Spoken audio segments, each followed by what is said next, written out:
और ये क्लास है दोस्तों हिंदी की, बहुत महत्वपूर्ण है। हिंदी का अपन चैप्टर आपके सामने पढ़ रहे थे, जिसमें अपन निराला जी की कविता पढ़ रहे थे और उसी निराला जी कविता से बनने वाले इंपॉर्टेंट क्वेश्चन है उसके बारे में यहाँ बात करने वाला हूँ। चलिए दोस्तों, हिंदी में लगभग 1918 से लेकर 1936 तक बीच में काव्य की मुख्य धारा को छायावाद के नाम से जाना जाता है। क्वेश्चन ये भी आ सकता है कि छायावाद की विचारधारा कब पनपी थी या छायावाद की धारा किसे कहा जाता है। तो हमारे भारत में बात करता हूं, हिंदी में लगभग 1918 से लेकर 1936 के दौरान भारत में जितनी भी कविताएं लिखी गई थी, उन काव्य संग्रह लिखे गए थे, उनका मुख्य जो धारा रही थी वो छायावाद थी। छायावाद शब्द का प्रयोग सबसे पहले कवि मुकुटधर पांडे ने अपने एक आलेख में किया था। अब छायावाद का प्रयोग सबसे पहले किन्होंने किया था? तो छायावाद का प्रयोग सबसे पहले कवि मुकुटधर पांडे ने किया था। किसने किया था? कवि मुकुटधर पांडे ने किया था। ठीक है दोस्तों, और जिसका शीर्षक था हिंदी में छायावाद। जिसका शीर्षक क्या था? हिंदी में छायावाद। आगे चलते हैं। अनेक विद्वानों ने छायावाद को स्वच्छंदतावाद भी कहा था। जो अनेक विद्वान होते हैं उन्होंने छायावाद को क्या कहा था? स्वच्छंदतावाद भी कहा था। क्या कहा था दोस्तों? स्वच्छंदतावाद भी कहा था। हिंदी की छायावादी काव्य धारा मुख्य रूप से रीतिकाल का घोर संहारिकता एवं द्विवेदी युगीन काव्य की सपाट उपदेशात्मक एवं वर्णनात्मक प्रवृत्ति के विरुद्ध एक प्रतिक्रिया के रूप में आई थी। अब आप क्या लिखोगे? आप लिखोगे कि हिंदी की छायावादी काव्य धारा मुख्य रूप से रीतिकाल पर आधारित है और उस रीतिकाल में घोर श्रृंगारिकता एवं द्विवेदी युगीन काव्य की सपाट मुख्य उद्देशिकता उपदेशात्मक एवं वर्णनात्मक प्रवृत्ति को डिफाइन करती है। यह कविता अंग्रेजी के रोमांटिक एवं बंगला के स्वच्छंदतावादी काव्य से भी काफी हद तक प्रभावित है। यानी छायावादी जो कविता की अगर मैं बात करता हूं तो छायावादी कविता अंग्रेजी की रोमांटिक कविता से प्रभावित है। और इसी प्रकार बंगला भाषा की मैं बात करता हूं तो बंगला में एक कविता आई थी स्वच्छंदतावादी, उससे काफी मिलती जुलती है। सबसे महत्वपूर्ण बात यह है कि पूरा छायावादी काव्य धारा भारत के स्वाधीनता आंदोलन और मुख्य रूप से गांधी युग पर लिखा गया था। अब भाई मैं बात करता हूं छायावादी विचारधारा। ये छायावादी जो कविता है उसका प्रमुख उद्देश्य क्या था और ये किस क्षेत्र के अंदर कौन से आंदोलन के दौरान लिखी गई थी? तो इस कविता को लिखने का उद्देश्य था भारत में स्वाधीनता आंदोलन, उस पर आधारित थी और गांधीवादी युग से संबंधित थी। चलिए दोस्तों, यही कारण है कि छायावादी कविता में एक ओर जहां व्यक्ति स्वतंत्रता की चेतना है तो दूसरी ओर राष्ट्र के स्वतंत्रता की चेतना है। तो देखिए, छायावादी कविता की अगर मैं बात करता हूं तो उसमें एक पर्टिकुलर व्यक्ति के स्वतंत्रता की बात की है, व्यक्ति की गहराइयों की बात की है, व्यक्ति किस प्रकार से क्रिटिकल कंडीशन से निकल रहा है उसका वर्णन क्या है। दूसरी ओर भारत के राष्ट्रीय स्वतंत्र आंदोलन का वर्णन भी इसमें देखने को मिलता है।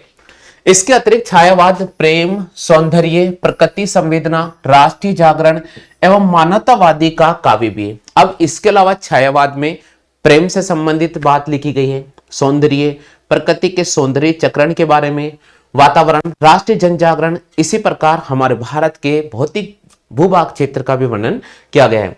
जयशंकर प्रसाद, सुमित्रानंदन पंत, सूर्यकांत त्रिपाठी निराला और महादेवी वर्मा छायावाद के 4 स्तंभ माने जाते हैं। तो छायावाद के 4 स्तंभ कौन कौन से माने जाते हैं?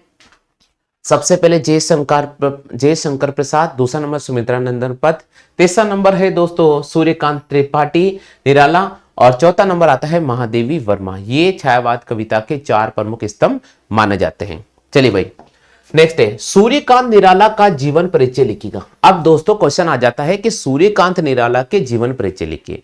तो मेरे दोस्तों आप उत्तर कैसे लिखोगे? यहां देखिए दोस्तों, हिंदी साहित्य में सूर्यकांत निराला का एक महत्वपूर्ण स्थान रहा है। निराला जिस युग में कविता लिख रहे थे उस युग में भारतीय समाज अनेक प्रकार के सामाजिक आर्थिक परिवर्तनों से गुजर रहा था। जिस समय निराला जी अपनी कविता लिख रहे थे उस समय भारत के पास बहुत ज्यादा मुसीबतें थी। भारत की क्रिटिकल कंडीशन बहुत खराब थी। भारत सामाजिक और आर्थिक परिवर्तनों से गुजर रहा था। आर्थिक असमानता होने के कारण शोषण को देखकर निराला बहुत बेचैन होते थे। उन्हें उनकी रचनाएं बेचैनी की ओर पीड़ा झलकती है। और निराला जी की जो कविता थी उसमें बहुत ही ऐसे ऐसे बातें लिखी गई थी, जब हम इस कविता को पढ़ते हैं तो शायद उस समय की पृष्ठभूमि हमारे सामने आकर खड़ी हो जाए, ऐसा लगता है। वे तोड़ती पत्थर कविता में एक श्रमिक स्त्री के संघर्ष का चित्रण किया गया है। कवि उस श्रमिक स्त्री के प्रति संवेदनशील है और हमें भी ऐसी स्थितियों के प्रति संवेदनशील रहना चाहिए। इस कविता में समानुपाती की उपजी कविता कहा गया है।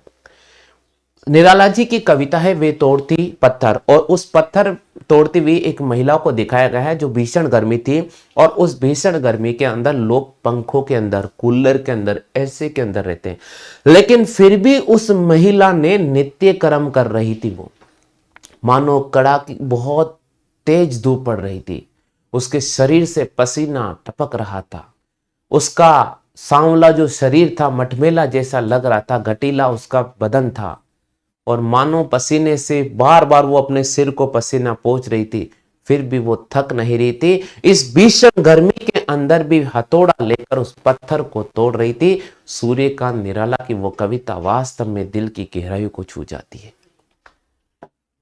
हाँ भाई, तो आज हिंदी की अपन ने क्लास ये कंप्लीट करा दी, ये चैप्टर भी कंप्लीट हो गया। कल अपन एक नया चैप्टर लेकर आएंगे। इस वीडियो को 2-3 बार वॉच करना, और जो पुराने मैंने वीडियो बनाए हैं अपलोड किए हैं ऐप पर, उनको बहुत अच्छी तरह से आप देख लेना, ताकि आपका हर एक एक कॉन्सेप्ट क्लियर हो जाए। नमस्कार दोस्तों, कैसे हैं आप सभी? उम्मीद तो करता हूँ बहुत अच्छे होंगे, बहुत स्वस्थ होंगे और बहुत ही मस्त होंगे। तो मेरे दोस्तों, आपके सामने जो मैं क्लास लेकर आ रहा हूँ बहुत महत्वपूर्ण क्लास है, और इस क्लास में हम बात करेंगे हिस्ट्री की वो क्वेश्चन जो कि आपके एग्जाम में बनने की पूरी संभावना है। तो चलिए मेरे दोस्तों, नेक्स्ट वीडियो में आपके सामने लेकर आ रहा हूं। क्वेश्चन दे रखा है सहायक संधि प्रथा का अर्थ बताते हुए इसका वास्तविक उद्देश्य क्या था। देखिए, बोलचाल भाषा में अगर मैं समझाता हूं सहायक संधि क्या होती है, जब दो राजाओं के मध्य युद्ध हो रहा था और युद्ध को समाप्त करने के लिए किसी एक राजा को आत्मसमर्पण करना पड़ता है दूसरे राजा के सापेक्ष, तब उस स्थिति में जो संधि की जाती है उसे मैं सहायक संधि कह सकता हूं। चलिए भाई, तो क्वेश्चन आपके सामने स्क्रीन पे नजर आ रहा है कि सहायक संधि प्रथा का अर्थ बताते हुए इसका वास्तविक उद्देश्य क्या था। उत्तर हमें लिखना होगा। तो कैसे लिखेंगे, मैंने आपको बता दिया कि सहायक संधि होती क्या है। हम अब इसका एक्चुअल में उत्तर क्या लिखेंगे वो यहां पर वीडियो के माध्यम से मैं समझाने का प्रयास कर रहा हूं। दोस्तों, क्वेश्चन लिखा हुआ है कि अंग्रेजों ने भारत में देशी रियासतों की स्थापना के लिए जो संधि करने अपनी अधीनता स्थापित करने के साथ अपनी सर्वोच्चता स्थापित करने का नया तरीका अपनाया था, जिसे सहायक संधि कहते हैं। देखिए, बोलचाल भाषा में वापस मैं आपको समझा रहा हूं कि अंग्रेजों ने भारत के अंदर अपना साम्राज्य स्थापित करने की कोशिश की, अपना राजपाट चलाने की कोशिश की, अपना शासन स्थापित करने की कोशिश की, अपनी कंपनियां लगाने के लिए स्थापित कोशिश की, और अपनी राजनीतिक पार्टी बनाने की कोशिश की। और इन तमाम प्रकार की कोशिशों में सफलता उसे तभी मिल सकती है जब वे यहाँ के स्थानीय जो शासक हैं उनको अपने अंडर में कर ले, उनको अपने अधीन कर ले, और उसके साथ कोई संधि करी जाती थी, उसे हम सहायक संधि कहते हैं। तो आप लिखोगे, अंग्रेजों ने भारत में देशी रियासतों की स्थापना के लिए जो संधि करने, अपनी अधीनता स्थापित करने तथा अपनी सर्वोच्च शक्ति को स्थापित करने का एक नया तरीका अपनाया था, जिसे मैं सहायक संधि कहता हूं। इसका प्रमुख श्रेय लॉर्ड वेलेजली को जाता है। किसका जाता है? लॉर्ड वेलेजली को। सहायक संधि का प्रमुख उद्देश्य था फ्रांसीसियों की जो बढ़ते प्रभाव थे उनको समाप्त करना। यानी सहायक संधि क्यों की गई थी? सहायक संधि करने वाले व्यक्ति थे लॉर्ड वेलेजली, और इनका एक प्रमुख उद्देश्य था कि हमारे भारत में फ्रांसीसी शक्तियां बढ़ती जा रही थी, उनको दबाना है, उनको समाप्त करना था। प्रश्न संख्या 2 है 1857 की क्रांति का नेतृत्व करने वाली 2 महिलाओं के नाम लिखिएगा। मेरे दोस्तों, आपको याद रखना है कि 1857 की क्रांति का नेतृत्व करने वाली 2 महिला हैं। उसमें से एक का नाम है रानी लक्ष्मीबाई और दूसरे का नाम है बेगम हजरत महल। बिल्कुल, रानी लक्ष्मीबाई, बेगम हजरत महल 1857 की क्रांति का नेतृत्व करने वाली 2 महिलाएं थी। नेक्स्ट क्वेश्चन आ रहा है, डलहौजी की व्यापक नीति पर टिप्पणी लिख लीजिएगा। डलहौजी की व्यापक नीति पर टिप्पणी लिखिए। इसका उत्तर आप कैसे दोगे? डलहौजी एक महत्वाकांक्षी एवं साम्राज्यवादी व्यक्ति था। उसका मुख्य उद्देश्य था भारत में अंग्रेजी सत्ता का अधिकतम प्रचार प्रसार करना, भारत में सर्वोच्च सत्ता की स्थापना करना। देखिए, लॉर्ड डलहौजी की अगर मैं बात करता हूं तो लॉर्ड डलहौजी वो चतुर व्यक्ति थे, और उनका एक प्रमुख फर्ज था कि भारत के अंदर किस प्रकार से अपना राज्य स्थापित किया जाए। भारत के अंदर किस प्रकार से अपनी कंपनियां लगाई जाए, भारत के अंदर किस प्रकार से सत्ता को अपने अंडर में हासिल किया जाए। इसी महत्वाकांक्षा के तहत लॉर्ड डलहौजी ने जो नीति अपनाई थी उसका प्रमुख उद्देश्य था भारत के अंदर जितनी भी सर्वोच्च सत्ता थी वो अपने अधीन कर ली जाए।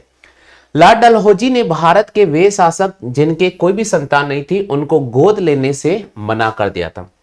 और आपको पता है अभी तक राजा क्या होते थे कि ऐसे शासक होते थे जिनके पास कोई संतान नहीं होती थी, जो संतान नहीं होने की वजह से वो क्या करते थे कि गोद ले लेते और गोद लेकर अपना राजपाट उसको दे देते।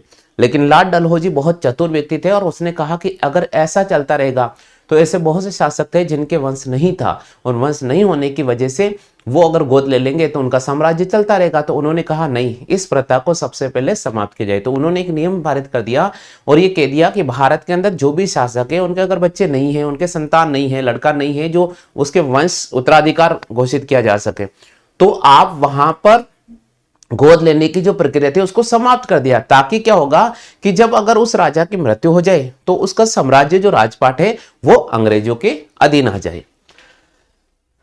शासक की मृत्यु होने के बाद उस राज्य पर कंपनी का अधिकार हो जाए जिससे उनके साम्राज्यवादी की नीति को बढ़ावा मिल जाए। बिल्कुल यही बात मैं आपको बता रहा था कि उनका एक उद्देश्य था, अगर वो राजा मर जाएगा तो उसका जो साम्राज्य वो सारा हमारे कंपनी के अधीन आ जाएगा और जिससे कंपनी का साम्राज्यवाद, कंपनी का विस्तार होता चला जाएगा। इसी प्रकार कुशासन में भ्रष्टाचार के आधार पर अवध को भी 1856 में अपने अधिकार पर कर लिया। इसी प्रकार अवध साम्राज्य था जिसको अंग्रेजों ने अपने अधीन किया। क्यों क्या? बोले कि यहाँ बहुत ज्यादा भ्रष्टाचार हो रहा है, यहाँ का शासन सही ढंग से नहीं चल रहा है, यहाँ के राजा प्रजा को सही तरीके से शासन नहीं चला पा रहे। तो उन्होंने वहां पर भ्रष्टाचार का आरोप लगाकर, कुशासन का आरोप लगाकर अवध वाला क्षेत्र अपने अधीन कर लिया था। आगे चलते दोस्तों, 1857 की क्रांति के समय दक्षिण भारत के प्रमुख 4 केंद्र कौन कौन से थे? 1857 की क्रांति के समय दक्षिण भारत के 4 प्रमुख केंद्र कौन कौन से थे? उसमें से मैं बात करूंगा गोवा, पांडिचेरी, महाराष्ट्र और बेंगलोर। आप लिख सकते हो गोवा, पांडिचेरी, महाराष्ट्र और बेंगलोर लिख सकते हो। 1857 की क्रांति के पहले अंग्रेजों के साथ 2 विद्रोह कौन कौन से हुए थे? मेरे दोस्तों आप सभी को याद रखना है कि 1857 की क्रांति हुई उससे पहले अंग्रेजों के साथ नॉर्मल तौर पर जो 2 विद्रोह हुए थे उसमें से एक था दोस्तों कोल विद्रोह जो 1831 से लेकर 1833 तक चला था और दूसरा था संथाल विद्रोह जो 1856 से लेकर 1857 तक चला था। तो क्वेश्चन ये भी आ सकता है कि भाई 1857 की क्रांति से पहले अंग्रेजों के साथ निम्नलिखित में से कौन से 2 विद्रोह हुए थे? उसमें से एक विद्रोह था कोल विद्रोह और दूसरा था संथाल विद्रोह। कोल विद्रोह की अगर मैं बात करता हूं तो 1831 से 1833 और संथाल विद्रोह की अगर मैं बात करता हूं तो 1856 से 1857 के दौरान हुआ था। आगे चलते हैं दोस्तों नेक्स्ट। तो चलिए दोस्तों, हिस्ट्री के इंपॉर्टेंट क्वेश्चन मैंने आपको कंप्लीट करा दिए। उम्मीद तो करता हूं मेरे दोस्तों ये क्वेश्चन आपको बहुत अच्छी तरह से क्लियर हो गए। फिर भी मैं आपको जो भी मैंने क्वेश्चन पढ़ाए एक बार पुनः मैं रिवाइज करा देता हूं ताकि आपका कॉन्सेप्ट क्लियर हो जाएगा। चलिए भाई, क्वेश्चन क्या कह रहा है? क्वेश्चन ये कह रहा है कि सहायक संधि प्रथा का अर्थ बताते हुए इसका वास्तविक उद्देश्य क्या था, लिखेगा। तो अंग्रेजों ने भारत में देशी रियासतों की स्थापना करने के लिए तथा जो संधियां की गई थी वहां के जो राजा महाराज थे उनको अपने अधीन किया गया था ताकि अंग्रेजों का ये नीति थी कि हमारी साम्राज्य, यहाँ का जो साम्राज्य था उस पर अपना अधिकार हो जाए, यहाँ की जो सत्ता थी उस पर अपना अधिकार हो जाए, यहाँ के सर्वसत्ता पर अपना अधिकार हो जाए और इस क्षेत्र के अंदर हम कंपनियां लगा ले, हम व्यापार कर ले और हमारी नीतियां व्यापक बन जाए। इसी प्रकार अंग्रेजों ने जिन राजाओं के साथ संधियां करना शुरू की थी उन्हें सहायक संधि की जाती कहा जाता था और सहायक संधि का श्रेय लॉर्ड वेलेस्ली को जाता है। सहायक संधि का प्रमुख उद्देश्य था फ्रांसीसियों के बढ़ते जो प्रभाव था उसको भी समाप्त करना था। 1857 की क्रांति के समय नेतृत्व करने वाले 2 प्रमुख महिलाओं के नाम है रानी लक्ष्मीबाई और हजरत हजरत महल। नेक्स्ट क्वेश्चन है डलहौजी की व्यापक नीति कैसी थी? भाई लॉर्ड डलहौजी एक महत्वाकांक्षी व्यक्ति था और उसकी प्रमुख सोच ये थी कि हम भारत के अंदर आए हैं तो भाई भारत का जो ये साम्राज्य उस पर अपना अधिकार कर ले, भारत के अंदर इस भौतिक भूभाग पर अपने कंपनियां लगा दें। जब हम कंपनियां लगाएंगे देंगे, हम यहाँ राजपाट कर लेंगे तो हम राजनीतिक सत्ता हासिल कर लेंगे और फिर इन भारतीयों को हम परेशान करते रहेंगे, इनसे टैक्स वसूल करते रहेंगे और अपने पास धन बढ़ता जाएगा। तो ये व्यापक नीति किसकी थी? लॉर्ड डलहौजी की थी और इसी के तहत उसने अवध को भी अपने क्षेत्र में मिला लिया था और एक ऐसा नियम दे दिया था कि भाई जिस भी राजा के संतान नहीं होगी तो संतान युक्त वो गोद नहीं ले पाएगा और अगर उसकी मृत्यु हो जाएगी तो उसका जो सारा साम्राज्य कंपनी के अधीन आ जाएगा। अगला क्वेश्चन है नेक्स्ट, 1857 की क्रांति के समय भारत के अंदर चार प्रमुख केंद्र दक्षिण भारत के कौन कौन से हैं? तो आप सभी को याद रखना है, गोवा है, महाराष्ट्र है, बेंगलोर है और पांडिचेरी है। नेक्स्ट क्वेश्चन की बात करते हैं, 1857 की क्रांति से पहले अंग्रेजों ने कौन से दो युद्ध का सामना करना पड़ा? तो एक कौल विद्रोह हुआ था और संताल विद्रोह हुआ था। तो ये आज हिस्ट्री की क्लास आपके सामने मैंने कंप्लीट करा दी है। हेलो, नमस्ते दोस्तों, कैसे आप सभी? उम्मीद तो करता हूं बहुत अच्छे होंगे, बहुत स्वस्थ होंगे, बहुत ही मस्त होंगे। मेरे दोस्तों, रेगुलर आपको इस ऑनलाइन प्लेटफॉर्म पर क्लासें मिल रही है और आज मैं आपके सामने अगली क्लास लेकर आ रहा हूं जो बहुत ही महत्वपूर्ण रहने वाली है। तो चलिए दोस्तों, शुरू करते हैं हिस्ट्री की अगली महत्वपूर्ण इंपॉर्टेंट क्लास। दोस्तों, यहाँ जो हम पढ़ रहे हैं, पहले उन प्रश्नों को पढ़ रहे हैं जो कि आपके एग्जाम में 1 नंबर और 2 नंबर के बनेंगे। तो हम पहले आपको सिलेबस पे कंप्लीट टचिंग कराएंगे, जहां 1 नंबर और 2 नंबर वाले क्वेश्चन पढ़ेंगे। उसके बाद में हम 3 नंबर और 4 नंबर वाले इंपोर्टेंट बनने वाले क्वेश्चन करेंगे और फिर मैं आपको 5 नंबर वाले क्वेश्चन करा दूंगा। तो चलिए दोस्तों, बात करते हैं। यहां पर पहला क्वेश्चन है, स्वामी दयानंद सरस्वती की मृत्यु कहां पर हुई थी? तो स्वामी दयानंद सरस्वती की मृत्यु अजमेर में हुई थी। कहां पर हुई थी दोस्तों? अजमेर में। नेक्स्ट क्वेश्चन है, सत्यार्थ प्रकाश नामक पुस्तक को किसने लिखा था? तो सत्यार्थ प्रकाश नामक पुस्तक को स्वामी दयानंद सरस्वती ने लिखा था। किन्होंने लिखा था दोस्तों? स्वामी दयानंद सरस्वती ने लिखा था। नेक्स्ट क्वेश्चन है, भारतीय राष्ट्रवाद और भारतीय पुनर्जागरण का जनक किसको माना जाता है? तो दोस्तों, आपको याद रखना है कि भारतीय राष्ट्रवाद और भारतीय पुनर्जागरण का जनक राजा राम मोहन राय को माना जाता है। किसको माना जाता है भाई? राजा राम मोहन राय को। ठीक है भैया, क्लियर हो गया? राजा। चलिए दोस्तों, अगले क्वेश्चन की बात करते हैं। अगला जो क्वेश्चन आपके सामने आ रहा है वो क्या है, इसको समझते हैं। नेक्स्ट क्वेश्चन है, शुद्धि आंदोलन किन्होंने चलाया था? मेरे दोस्तों, इस प्रश्न का आपको जवाब देना होगा। शुद्धि आंदोलन किन्होंने चलाया था? तो स्वामी दयानंद सरस्वती ने शुद्धि आंदोलन चलाया था। शुद्धि आंदोलन किन्होंने चलाया था? स्वामी दयानंद सरस्वती ने चलाया था। उन लोगों के लिए चलाया था जो हिंदू धर्म को छोड़कर अन्य धर्म को अपना चुके थे। उन लोगों को वापस हिंदू धर्म में लाया गया था। उसके लिए जो आंदोलन चलाया गया था वो शुद्धि आंदोलन था। तुम मुझे खून दो और मैं तुम्हें आजादी दूंगा, ये कथन या ये नारा किनका था? सुभाष चंद्र बोस का था। किनका था दोस्तों? सुभाष चंद्र बोस का था। भारतीय स्वतंत्रता लीग की स्थापना किन्होंने की थी? तो भारतीय स्वतंत्रता लीग की स्थापना 1914 में बर्लिन में लाला हरदयाल ने की थी। किन्होंने की थी? 1914 के अंदर बर्लिन के अंदर लाला हरदयाल ने किसकी स्थापना की थी? भारतीय स्वतंत्रता लीग की स्थापना करी थी। हाँ भाई, क्लियर हो गया है? तो शुद्धि आंदोलन किन्होंने चलाया था? शुद्धि आंदोलन स्वामी दयानंद सरस्वती ने चलाया था।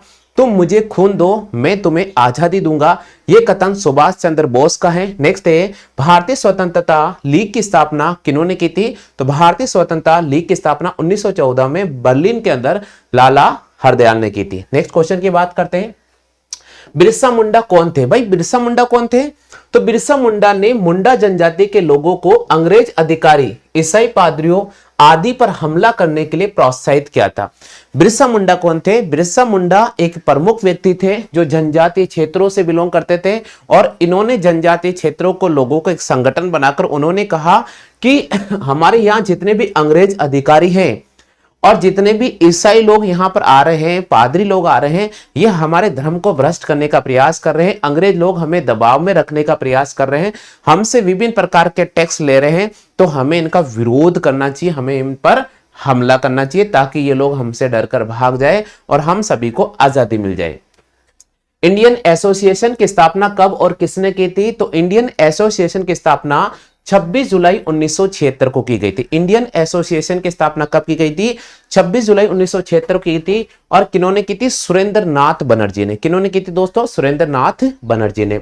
कांग्रेस की स्थापना कब और किन्होंने की थी? तो कांग्रेस की स्थापना 1885 में की थी और किन्होंने की थी? ए ओ होम ने। किन्होंने की थी दोस्तों? ए ओ होम ने। ठीक है दोस्तों, क्लियर हो चुका है? तो चलिए वापस पढ़ के बताता हूं। बिरसा मुंडा कौन थे? बिरसा मुंडा ने मुंडा जनजाति के लोगों को अंग्रेज अधिकारी और पादरियों के खिलाफ हमला करने के लिए एक संगठन बनाया था और जनजाति के लोगों के लिए भलाई का काम किया था। वो व्यक्ति थे बिरसा मुंडा। अगला है, इंडियन एसोसिएशन की स्थापना कब और किन्होंने की थी? तो 26 जुलाई 1976 को सुरेंद्र नाथ बनर्जी ने इंडियन एसोसिएशन की स्थापना की थी। नेक्स्ट क्वेश्चन है, कांग्रेस की स्थापना कब और किन्होंने की थी? तो कांग्रेस की स्थापना की गई थी 1885 में ए ओ हम के द्वारा। नेक्स्ट क्वेश्चन की बात करते हैं। बंगाल का विभाजन कब और क्यों हुआ था? तो भाई बंगाल का विभाजन 1905 में किया था। और किन्होंने किया था? लॉर्ड कर्जन के समय। बंगाल का विभाजन 1905 में किया था, लॉर्ड कर्जन के समय किया गया था। नेक्स्ट क्वेश्चन है, राष्ट्रवाद के उदय का कारण लिखिए। मेरे दोस्तों बहुत इंपॉर्टेंट है, राष्ट्रवाद का उदय क्यों हुआ था? भाई देखिए, पहला नंबर है कि जो हमारे यहां पर अंग्रेज आ चुके थे, अंग्रेज यहां के भारतीय लोगों पर बहुत ज्यादा दबाव डाल रहे थे। अंग्रेज यहाँ के भारतीय किसानों से विभिन्न प्रकार के टैक्स ले रहे थे, विभिन्न प्रकार के कर ले रहे थे।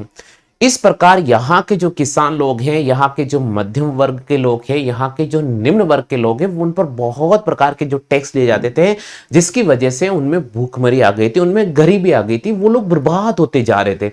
इस वजह से उन सब ने सोचा कि अगर हम ऐसे मर रहे हैं तो इससे अच्छा कि हम युद्ध लड़कर मर जाए, क्योंकि इससे क्या होगा, हमें थोड़ी बहुत आजादी तो मिल जाएगी, भाई मरना तो वैसे ही है, तो हम अगर ऐसे भूख से मरेंगे तो इससे अच्छा है कि अंग्रेजों से युद्ध लड़े और इनको हरा दे। अगर हम जीत जाएंगे तो शायद हम स्वतंत्र हो जाएंगे। इसलिए राष्ट्रवाद का उदय हुआ था दोस्तों। तो पहला नंबर है, अंग्रेजों की शोषणकारी नीति के कारण भारत में कृषि उद्योग और हस्तशिल्प नष्ट हो रहे थे। बिल्कुल बता दिया मैंने कि अंग्रेजों की ऐसी नीति लेकर आ गए थे जिसकी वजह से भारत के उद्योग नष्ट होते जा रहे थे, भारत के हस्तशिल्प उद्योग है वो भी नष्ट होते जा रहे थे।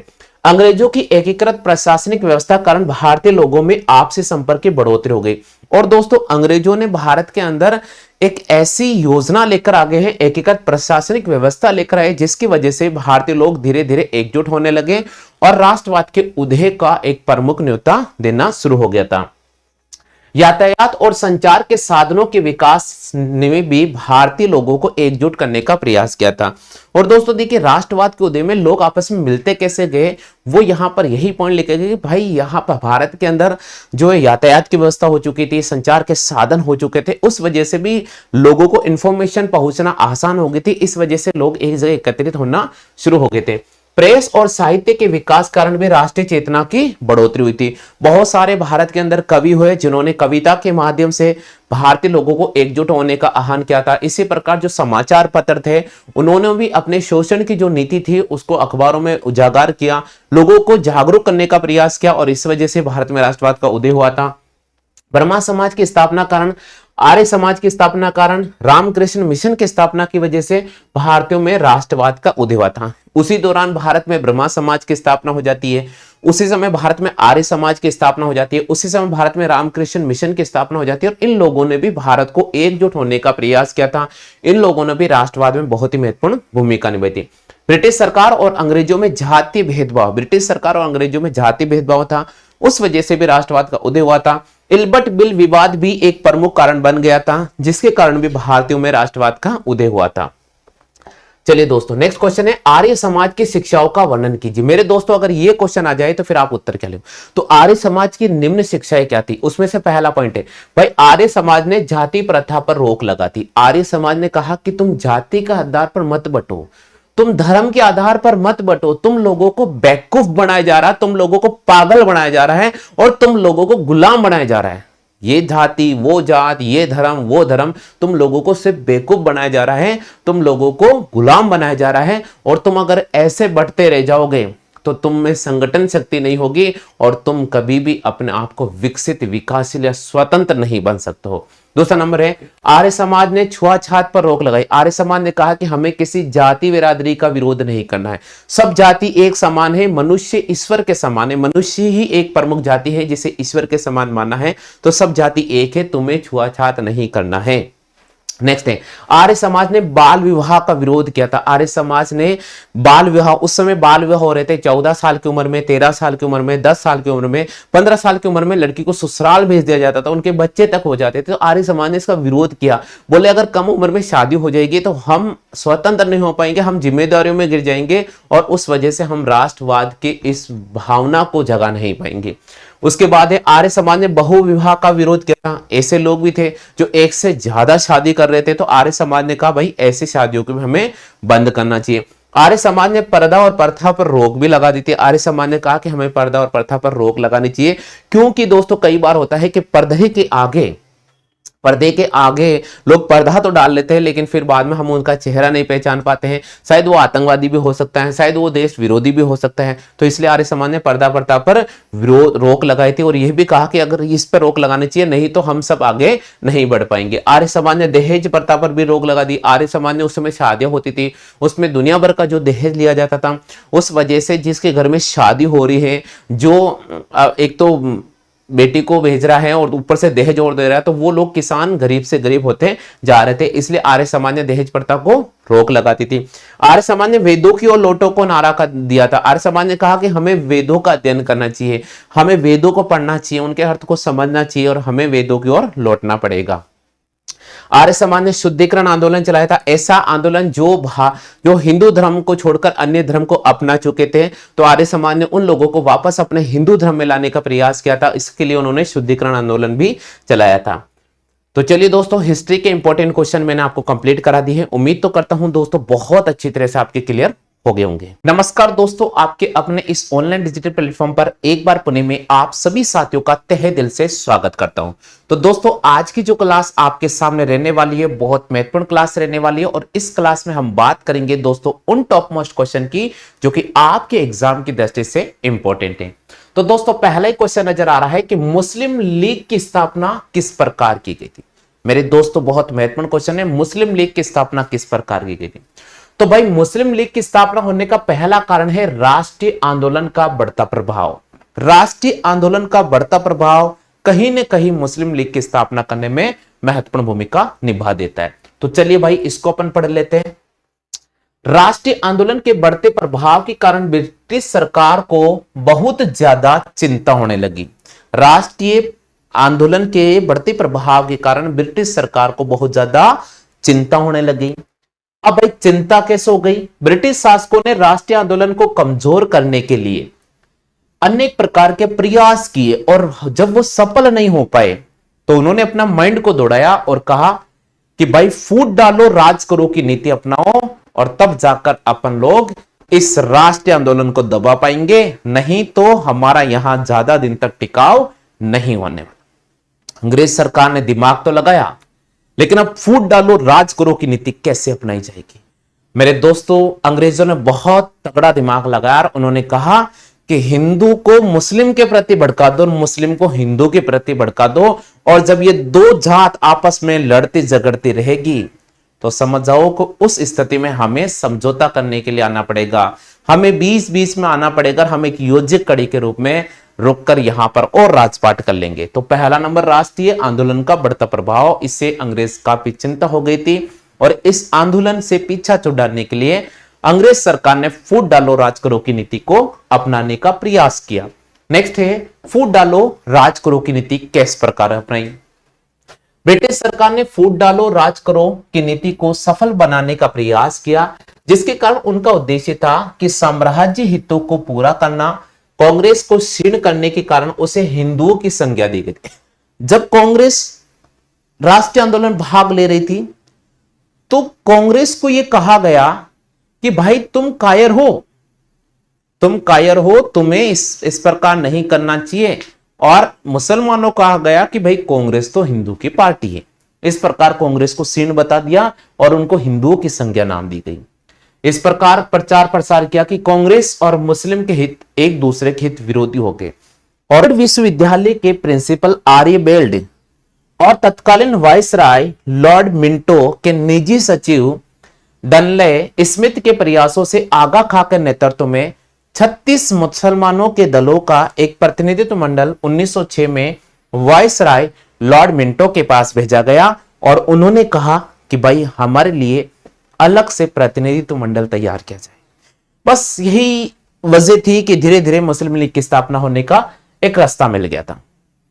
बंगाल का विभाजन क्यों किया गया? इसका कारण क्या था? भाई, बंगाल का विभाजन करने का पहला कारण यह था कि भारत के अंदर राष्ट्रीय आंदोलन का बढ़ता प्रभाव, और जब भारत के अंदर राष्ट्रीय आंदोलन का बढ़ता प्रभाव बढ़ता जा रहा था तो बंगाल के क्षेत्र के लोग भी अंग्रेजों का विरोध करने लगे और अंग्रेजों के पास एक कोई सीधा जवाब नहीं था। तो अंग्रेजों ने सोचा, क्यों नहीं हम बंगाल को अलग कर दें, और इस प्रकार भारतीय क्षेत्र और बंगाल को जब अलग कर देंगे तो ये आपस में ही लड़ते रहेंगे। ये अंग्रेजों की नीति थी। तो राष्ट्रवादी आंदोलन का बढ़ता प्रभाव, एकता की वजह से ब्रिटिश सरकार काफी परेशान हो रही थी। उनके पास केवल एक ही रास्ता बचा था कि बंगाल का विभाजन किया जाए और अपनी शक्ति को और ज्यादा बढ़ा दिया जाए। हिंदू और मुसलमानों में फूट डालो राज करो की नीति का फैसला इन्होंने पहले ही कर दिया था और यहां पर भी करने का प्रयास किया। अंग्रेजों का प्रमुख लक्ष्य था कि बंगाल में राष्ट्रवाद की विचारधारा को पूरी तरह से विराम देना, समाप्त करना है।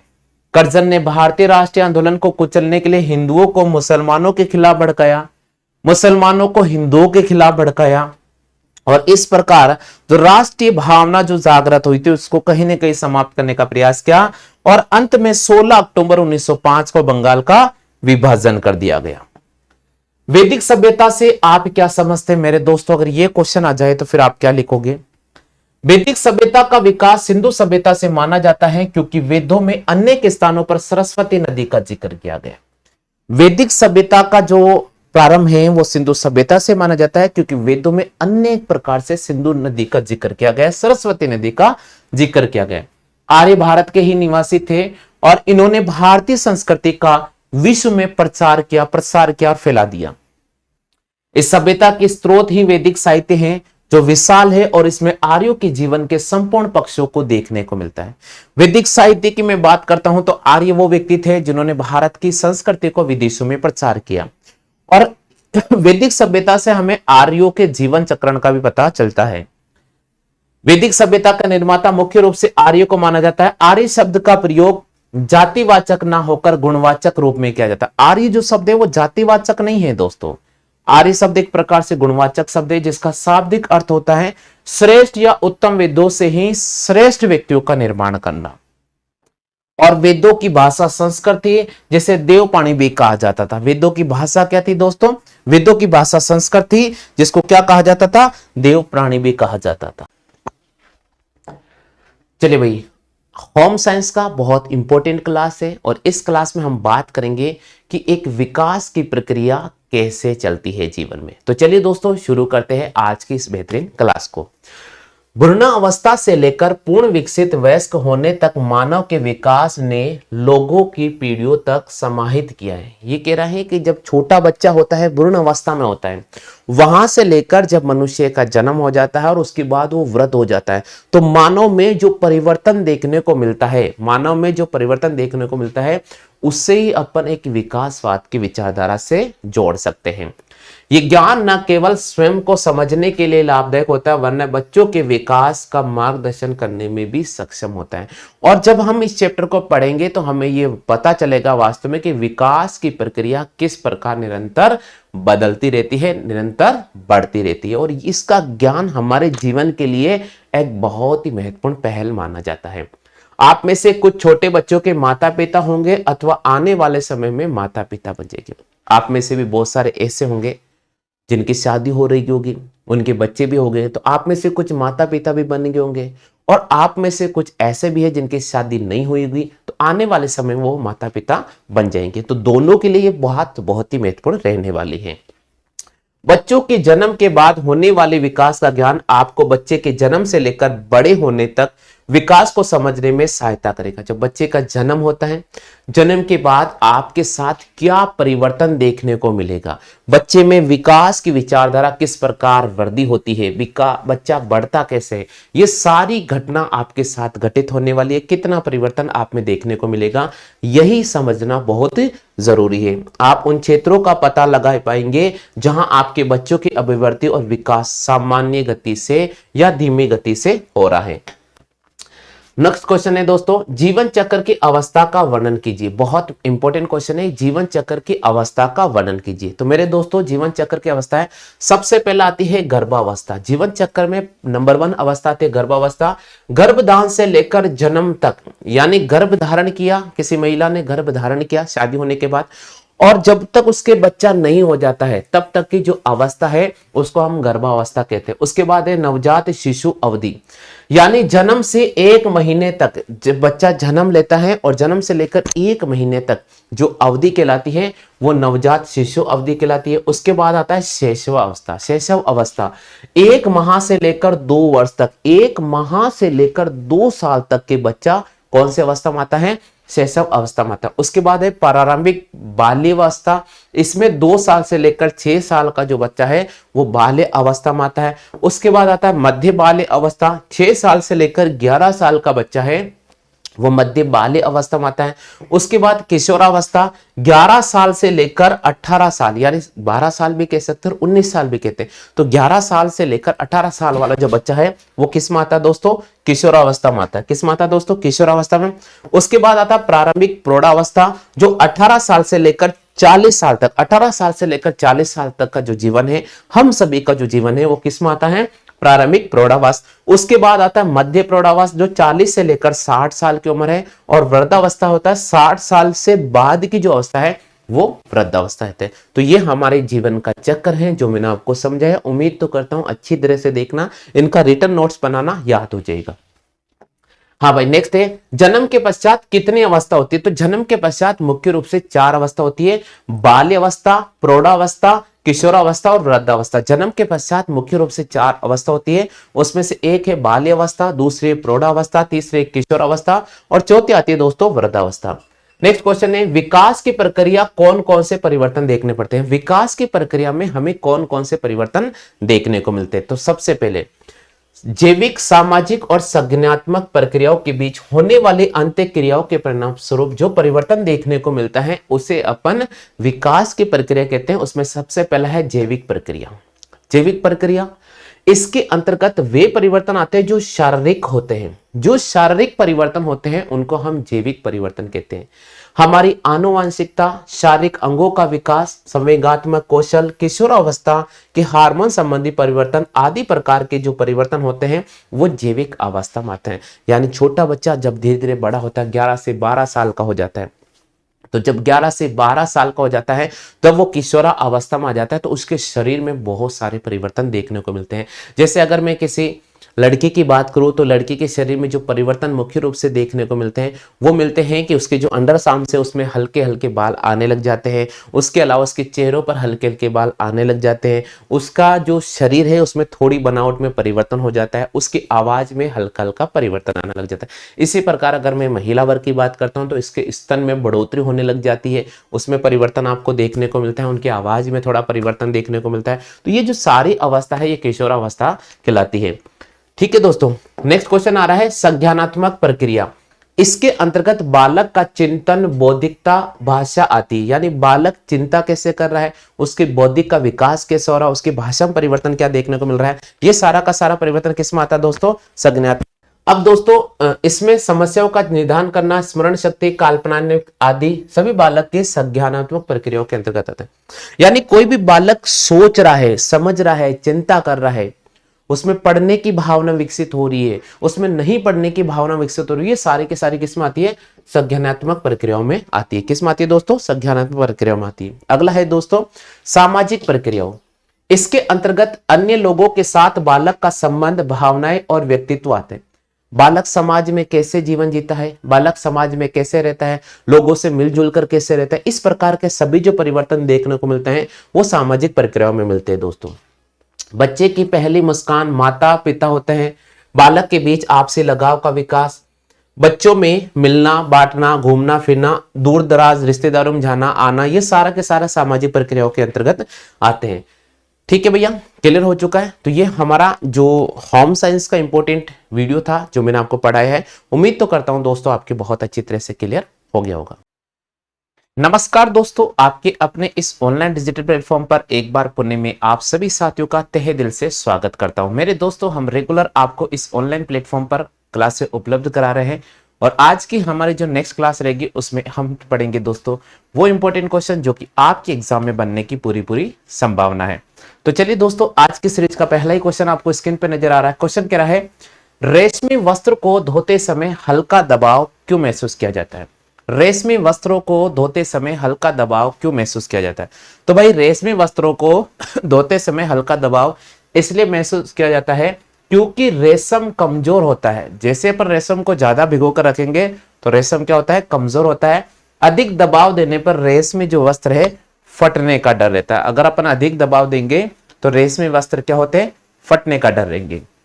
प्रश्न संख्या 2 है लॉन्ड्री या धुलाई से आप क्या समझते हैं? सामान्य धुलाई का अर्थ होता है कपड़ों की धुलाई करना, परंतु धुलाई का यह संकीर्ण रूप है। धुलाई का मतलब ये नहीं है कि हम कपड़ों की धुलाई कर रहे हैं, ना बाबा, ये कोई जरूरी नहीं है। धुलाई का अर्थ होता है कपड़ों को धोना भी है, कपड़ों को सुखाना भी है, कपड़ों को प्रेस भी करना है और वापस कपड़े को समेट कर सही भी रखना है, वो आता है पूरा धुलाई में प्रोसेस। तो सामान्य धुलाई का अर्थ होता है कपड़ों की धुलाई करना, परंतु धुलाई का यह संकीर्ण रूप है। धुलाई के अंतर्गत धोना, सुखाना और कपड़ों पर प्रेस करने को शामिल किया जाता है। मेरे दोस्तों नेक्स्ट क्वेश्चन है, डिटर्जेंट से आप क्या समझते हैं? देखिए दोस्तों, डिटर्जेंट से आप क्या समझते हैं, बहुत इंपॉर्टेंट क्वेश्चन है। तो इसका उत्तर क्या लिखोगे? डिटर्जेंट वह उत्पाद है जो स्वच्छ करने में सक्षम होता है। डिटर्जेंट एक ऐसा पदार्थ होता है जो कपड़े को ज्यादा साफ करने में मदद करता है। डिटर्जेंट मुख्य रूप से दो प्रकार के होते हैं। पहला नंबर रहता है साबुन डिटर्जेंट और दूसरा नंबर है सिंथेटिक डिटर्जेंट, जिसको अपन अपमार्जक भी कहते हैं। तो साबुन को प्राकृतिक तेल, वसा और मोम से मिलाकर प्राप्त किया जाता है, जबकि अपन अपमार्जक की बात करते हैं तो सिंथेटिक वह सफाई सामग्री है जो रसायनों के संश्लेषित करके बनाई जाती है, जबकि अपमार्जक वो होता है जो रासायनिक पदार्थों से, रासायनिक केमिकलों से मिलाकर बनाया जाता है। चलिए दोस्तों, अगला है साबुन और सिंथेटिक में प्रमुख अंतर लिखिएगा। साबुन और सिंथेटिक में प्रमुख अंतर क्या है? तो साबुन और सिंथेटिक में कुछ महत्वपूर्ण अंतर है। उसमें से साबुन कपड़े को पानी में जल्दी से गीला करता है। साबुन कपड़े को पानी से जल्दी से क्या कर देता है? गीला कर देता है, जबकि सिंथेटिक उससे भी अधिक तत्परता से कार्य करता है, जबकि सिंथेटिक बहुत ज्यादा तेज तीव्र गति से काम करता है। साबुन गर्म पानी में ठंडे पानी में अपेक्षाकृत जल्दी से घुलता है।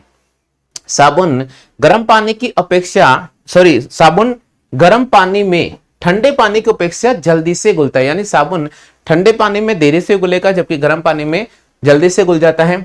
जबकि सिंथेटिक गर्म पानी बोलो या ठंडा पानी बोलो, दोनों में समान रूप से घुलेगा।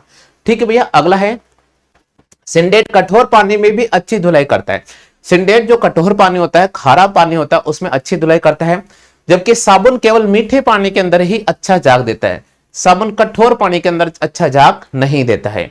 अगला क्वेश्चन है दोस्तों, साबुन की अपने एक विशिष्ट गंध नहीं होती है, यानी साबुन से आप कपड़े धो रहे हो तो उसकी कोई पर्टिकुलर गंध नहीं होगी, लेकिन अगर आप सिंथेटिक का इस्तेमाल कर रहे हो तो वहां पर आपको पर्टिकुलर गंध नजर आएगी, यानी सुगंधदार। सिंथेटिक से धुले हुए जो कपड़े होते हैं वो सुगंधित लगते हैं और अच्छे भी धुलते हैं।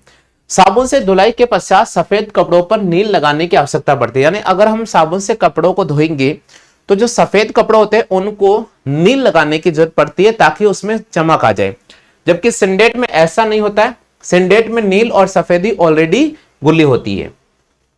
साबुन की कुछ धुलाइयों के बाद कपड़े फीके और निष्प्रभ दिखाई देते हैं, यानी साबुन से आप जब कपड़े धो रहे हो तो हो सकता है कि कपड़े धोने के बाद कुछ कपड़े का रंग थोड़ा हल्का सा उतर जाए तो वो फीका सा नजर आता है ना, पुराना सा महसूस होता है। जबकि अगर अपन सिंथेटिक से अगर कपड़ों को धोंगे तो हमारे पास ऐसा कोई भी कंडीशन नजर नहीं आएगी, ऐसा लगेगा वास्तव में कपड़ा नया का नया है। सिंथेटिक इस प्रकार की कोई भी अंश नहीं छोड़ता है, घुलने के बाद कपड़े पर बेजान भी नहीं दिखता, यानी सिंथेटिक से अगर आप कपड़े धोगे तो कपड़े आपको बिल्कुल ऐसे अजीब से नहीं लगेंगे, नया सा कपड़ा लगेगा, ऐसा लगेगा यार वास्तव में नया कपड़ा है। चलिए दोस्तों, नेक्स्ट क्वेश्चन है, साबुन सिंथेटिक की तुलना में सस्ते होते हैं, परंतु यदि साबुन से धुलाई के बाद कपड़े फीके और बेजान दिखते हैं, सस्ते साबुन से थोड़ा महंगा सिंथेटिक हमें खरीदना चाहिए। तो ये आपके सामने क्लास हो गई दोस्तों, होम साइंस की इंपॉर्टेंट क्लास थी और इसमें मैंने आपको इंपॉर्टेंट क्वेश्चन कराए। उम्मीद तो करता हूं दोस्तों सभी क्वेश्चन आपको बहुत। दोस्तों आपके अपने इस ऑनलाइन डिजिटल प्लेटफॉर्म पर मैं आपका दोस्त शैलेंद्र रावत एक बार पुनः आपके इस ऑनलाइन प्लेटफॉर्म पर स्वागत करता हूं। मेरे दोस्तों, हम रेगुलर आपको क्लास से अवेलेबल करा रहे हैं और आज की जो महत्वपूर्ण क्लास रहेगी उसमें बनने वाले इंपॉर्टेंट क्वेश्चन है उसकी हम बात कर रहे हैं। दोस्तों क्वेश्चन आपको स्क्रीन पर नजर आ रहा है। क्वेश्चन कह रहे हैं कि क्षेत्रवाद से आप क्या समझते हैं। मेरे दोस्तों इस प्रश्न का उत्तर आपको क्या लिखना होगा, यहां कंप्लीट जानकारी मैं आपको दे रहा हूं। क्षेत्रवाद दो अर्थों में समझ जाएगा, यानी क्षेत्रवाद को अगर आप समझना चाहते हो तो आपको प्रमुख रूप से दो अर्थों का ध्यान रखना पड़ेगा। क्षेत्रवाद का भाव नकारात्मक भी हो सकता है तो क्षेत्रवाद का भाव सकारात्मक भी हो सकता है। अब मेरे दोस्तों नकारात्मक भाव क्या होगा वो यहां समझाता हूं। नकारात्मक भाव का अर्थ है कि अपने क्षेत्र को देश अथवा राज्य की तुलना से अधिक समझना। नकारात्मक भाव का मतलब होता है कि आप जिस जगह रह रहे हो बस ये सोच रहे हो कि यही जगह इंपॉर्टेंट है, बाकी दुनिया बाहर में जाए। तो ऐसा क्षेत्र जहां आप निवास करते हैं बस उसको आप ज्यादा संपन्न समझना, उसको आप ऊंचा समझना, बाकी अपने राज्य को और अपने देश को बिल्कुल भी ना सोचना, वो कहलाता है क्षेत्रवाद। अगला है नकारात्मक भाव में क्षेत्रवाद देश की एकता और अखंडता के लिए बहुत बड़ा खतरा बन जाता है। अब दोस्तों क्या होता है कि जब हम हमारे क्षेत्र के प्रति सोचते हैं, हमारे देश के प्रति अगर नकारात्मक भावना रह जाती है तो हम पर्टिकुलर हमारे क्षेत्र की बात करते हैं, फिर देश के हिस्से की या राज्य के किसी भी पर्टिकुलर क्षेत्र की बात नहीं करते हैं। तो इस स्थिति में जो नकारात्मक भावना आती है वो कहीं ना कहीं हमारे देश की अखंडता के लिए खतरा बन जाता है, एकता के लिए खतरा बन जाता है। उसके बाद करते हैं भारतीय संदर्भ में पारिय क्षेत्रवाद शब्द का नकारात्मक भाव प्रयोग किया गया। अब भाई भारतीय संदर्भ में यानी भारतीय लोगों की अगर दृष्टि से बात करता हूं, हम संविधान की दृष्टि से बात करते हैं तो काफी जगह क्षेत्रवाद में नकारात्मक भावना आ जाती है। तो भारतीय संदर्भ में पारिय क्षेत्रवाद शब्द का नकारात्मक भाव में प्रयोग किया जाता है। क्षेत्रवाद की भावना या तो शासन करने वाले अधिकारियों द्वारा एक पर्टिकुलर क्षेत्र विशेष की निरंतर अवहेलना अथवा भेदभाव से पिछड़े लोगों में राजनीतिक जागरूकता बढ़ने के फलस्वरूप हो सकती है। भाई क्षेत्रवाद क्यों पनपा है? क्षेत्रवाद को पनपाने वाले अपर नहीं है, क्षेत्रवाद को पनपाने वाले लोग हैं अधिकारी लोग। ये क्या करते हैं कि किसी भी एक पर्टिकुलर क्षेत्र के अंदर कोई जाति बिरादरी बिलोंग कर रही है, कोई किसी प्रकार की पिछड़े वर्ग के लोग निवास कर रहे हैं या कोई निम्न जाति के लोग निवास करते हैं, तो वहां की विकास की भावना पर बिल्कुल भी ध्यान नहीं देते हैं और इस वजह से उन लोगों में हीनता की भावना आ जाती है और फिर वो अपने पिछड़ेपन के कारण, अपनी बेरोजगारी के कारण, अपनी भुखमरी के कारण फिर वो पर्टिकुलर अपने क्षेत्र को ही सर्वश्रेष्ठ मानते हैं, बाकी उन्हें फिर राज्य से और फिर देश से कोई मतलब नहीं रह पाता है। तो ये जो सोच है कहीं ना कहीं हमारे देश की अखंडता में, हमारे देश की एकता के अंदर बहुत बड़ा नुकसान पहुंचाने का प्रयास करती है। चलो भाई, सकारात्मक भावना क्या कहती है? सकारात्मक दृष्टि से ये राजनीतिक गुण है जो अपने क्षेत्र, संस्कृति, भाषा इत्यादि के साथ जुड़े लोगों का अपनत्व है, जो अपनी स्वतंत्रता पहचान बनाना चाहते हैं। यहां उल्लेखनीय है कि सकारात्मक क्षेत्रवाद तब तक स्वागत योग्य है जब तक कि संयुक्त भाषा, धर्म, ऐतिहासिक पृष्ठभूमि के आधार पर भाईचारे, साझेपन, समानता का भाव को प्रोत्साहन किया जाता है। देखिए मेरे दोस्तों, हम बात कर रहे हैं सकारात्मक, तो भाई सकारात्मक क्षेत्रवाद का प्रभाव कहां पड़ता है? सकारात्मक क्षेत्रवाद का प्रभाव तब पड़ता है जब सभी क्षेत्र के अंदर लोग रहने वाले हैं, एक सभी धर्मों का आदर करते हैं या जो भी वहां पर्टिकुलर एक धर्म है उसका सभी लोग समान रूप से आदर कर रहे हैं, त्योहार को मना रहे हैं, धर्म के महत्व को दे रहे हैं, शिक्षा का महत्व दे रहे हैं, सब लोग रोजगार की ओर आगे बढ़ रहे हैं, सब एक दूसरे की मदद कर रहे हैं, तो वो वाला क्षेत्र जो कहलाता है वो सकारात्मक क्षेत्रवाद कहलाता है। अगला क्वेश्चन है दोस्तों, क्षेत्रवाद के भिन्न रूप लिखो। क्षेत्रवाद के भिन्न रूप कौन कौन से? तो भाई क्षेत्रवाद का पहला रूप है वो है राज्य की स्वायत्तता की मांग। राज्य की स्वायत्तता की मांग, इसका मतलब क्षेत्रवाद प्राय राज्यों के लिए केंद्र से अधिक स्वायत्तता की मांग पर बल देता है। यानी कोई भी अगर पर्टिकुलर क्षेत्र की बात करता हूं तो वो जो क्षेत्र है राज्यों के बदले में केंद्र से ये डिमांड करता है कि हमारे क्षेत्र का ही विकास किया जाए, हमारे क्षेत्र का विशेष ध्यान दिया जाए। राज्यों के मामले में केंद्र के बढ़ते हस्तक्षेप ने क्षेत्रीय भावनाओं को भड़काया। राज्यों के एक पर्टिकुलर क्षेत्र होता है, उसमें केंद्र सरकार का बार बार दबाव आता है और जब केंद्र सरकार का बार बार दबाव आता है तो वहां के लोग केंद्र सरकार की आलोचना करना शुरू कर देते हैं। इस प्रकार भी क्षेत्रवाद को क्या मिलता है? बढ़ावा मिलता है। भारतीय संघ के अंतर्गत कुछ राज्यों के भीतर कुछ क्षेत्रों ने स्वायत्तता की मांग को उठाया है। उसके बाद संघ से अलग होना, यह क्षेत्रवाद का खतरनाक रूप है। ये तब उभरता है जब राज्य केंद्र से अलगाव की मांग करते हैं और अपनी स्वतंत्र पहचान स्थापित करने का प्रयास करते हैं। भाई यहां कह रहा है कि भाई संघ से अलग होना, और संघ से अलग होने की पृष्ठभूमि कब तैयार होती है? तब तैयार होती है जब या तो दो राज्य या पर्टिकुलर एक राज्य दो भाषाओं को लेकर लड़ रहा है। जैसे आपको पता होगा हाल ही में आंध्र प्रदेश का विघटन हो चुका था, ठीक है, तेलंगाना बनाया गया था, तो तेलंगाना जो बनाया गया था विघटन हो गया था, ठीक है दोस्तों। तो मैं आपको यही चीज बता रहा हूं कि यानी एक पर्टिकुलर क्षेत्र में रहने वाले दो भाषा बोलने वाले, बहुभाषा बोलने वाले कहीं ना कहीं आपस में जाति बिरादरी को लेकर लड़ने झगड़ने लग जाते हैं, भाषा को लेकर झगड़ने लग जाते हैं, तो उस स्थिति में वहां क्षेत्रवाद की भूमिका उत्पन्न हो जाती है। राज्यों के बीच अक्सर जो लड़ाई लड़ी जाती है वो नदी के जल को लेकर लड़ी जाती है। तो राज्यों के बीच नदी जल की भागीदारी पर विवाद होता है। राज्यों द्वारा बहुसंख्यक भाषाओं को लेकर विवाद होता है। राज्य द्वारा नौकरियों के अवसर को लेकर विवाद होता है। और इस प्रकार धीरे धीरे क्या होता है, क्षेत्रवाद को प्रमोट मिल जाता है। जैसे अगर मैं बात करता हूं गुजरात के अंदर कोई भी व्यक्ति कंपटीशन का पेपर नहीं दे सकता। क्यों नहीं दे सकता? क्योंकि वहां पर गुजराती भाषा आना चाहिए। अब राजस्थान वालों को गुजराती भाषा नहीं आती है, पंजाब वालों को गुजराती भाषा नहीं आती है, एमपी वालों को गुजराती भाषा नहीं आती है, यूपी वालों को गुजराती भाषा नहीं आती है, हरियाणा वालों को गुजराती भाषा नहीं आती है। तो फिर वो क्या करता है कि गुजरात के अंदर कंपटीशन का फॉर्म नहीं भर पाते। अभी क्या होगा कि जब गुजरात के अंदर कोई फॉर्म निकलेगा तो वो वहां के लोग ही भर पाएंगे। तो यहां नहीं, वहां पर इन राज्यों की दृष्टि से वहां क्षेत्रवाद उत्पन्न हो रहा है। जबकि अगर मैं राजस्थान की बात करता हूं, राजस्थान के अंदर कंपटीशन का जो पेपर भर रहे हैं उसमें हिंदी आनी चाहिए आपको। तो हिंदी मातृभाषा, हिंदी पढ़ना आना चाहिए, हिंदी लिखना आना चाहिए, बोलना आना चाहिए। तो आसपास के सारे जो राज्य हैं वो राजस्थान में फॉर्म अप्लाई कर सकते हैं।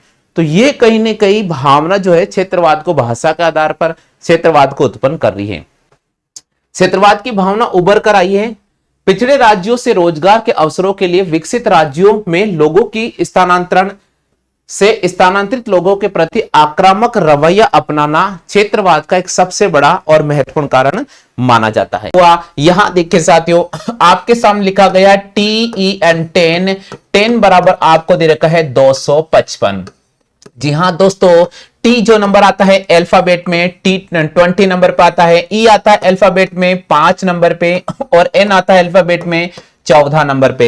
अब दोस्तों हमें क्या करना होगा, हमें केवल इनके अंकों को जोड़ना पड़ेगा। तो यहां पर इनके अंकों को जोड़ते साथियों 2 + 0 हमारे पास में हो जाता साथियों 2। यहां पर अगर 5 आ रहा है तो भैया 5 ही रहेगा। यहां पर 1 प्लस में 4 जोड़ूंगा तो यहां हो जाएगा 5। तो इस प्रकार TEN को 255 लिखा गया था। इस प्रकार TEN को 255 लिखा गया था।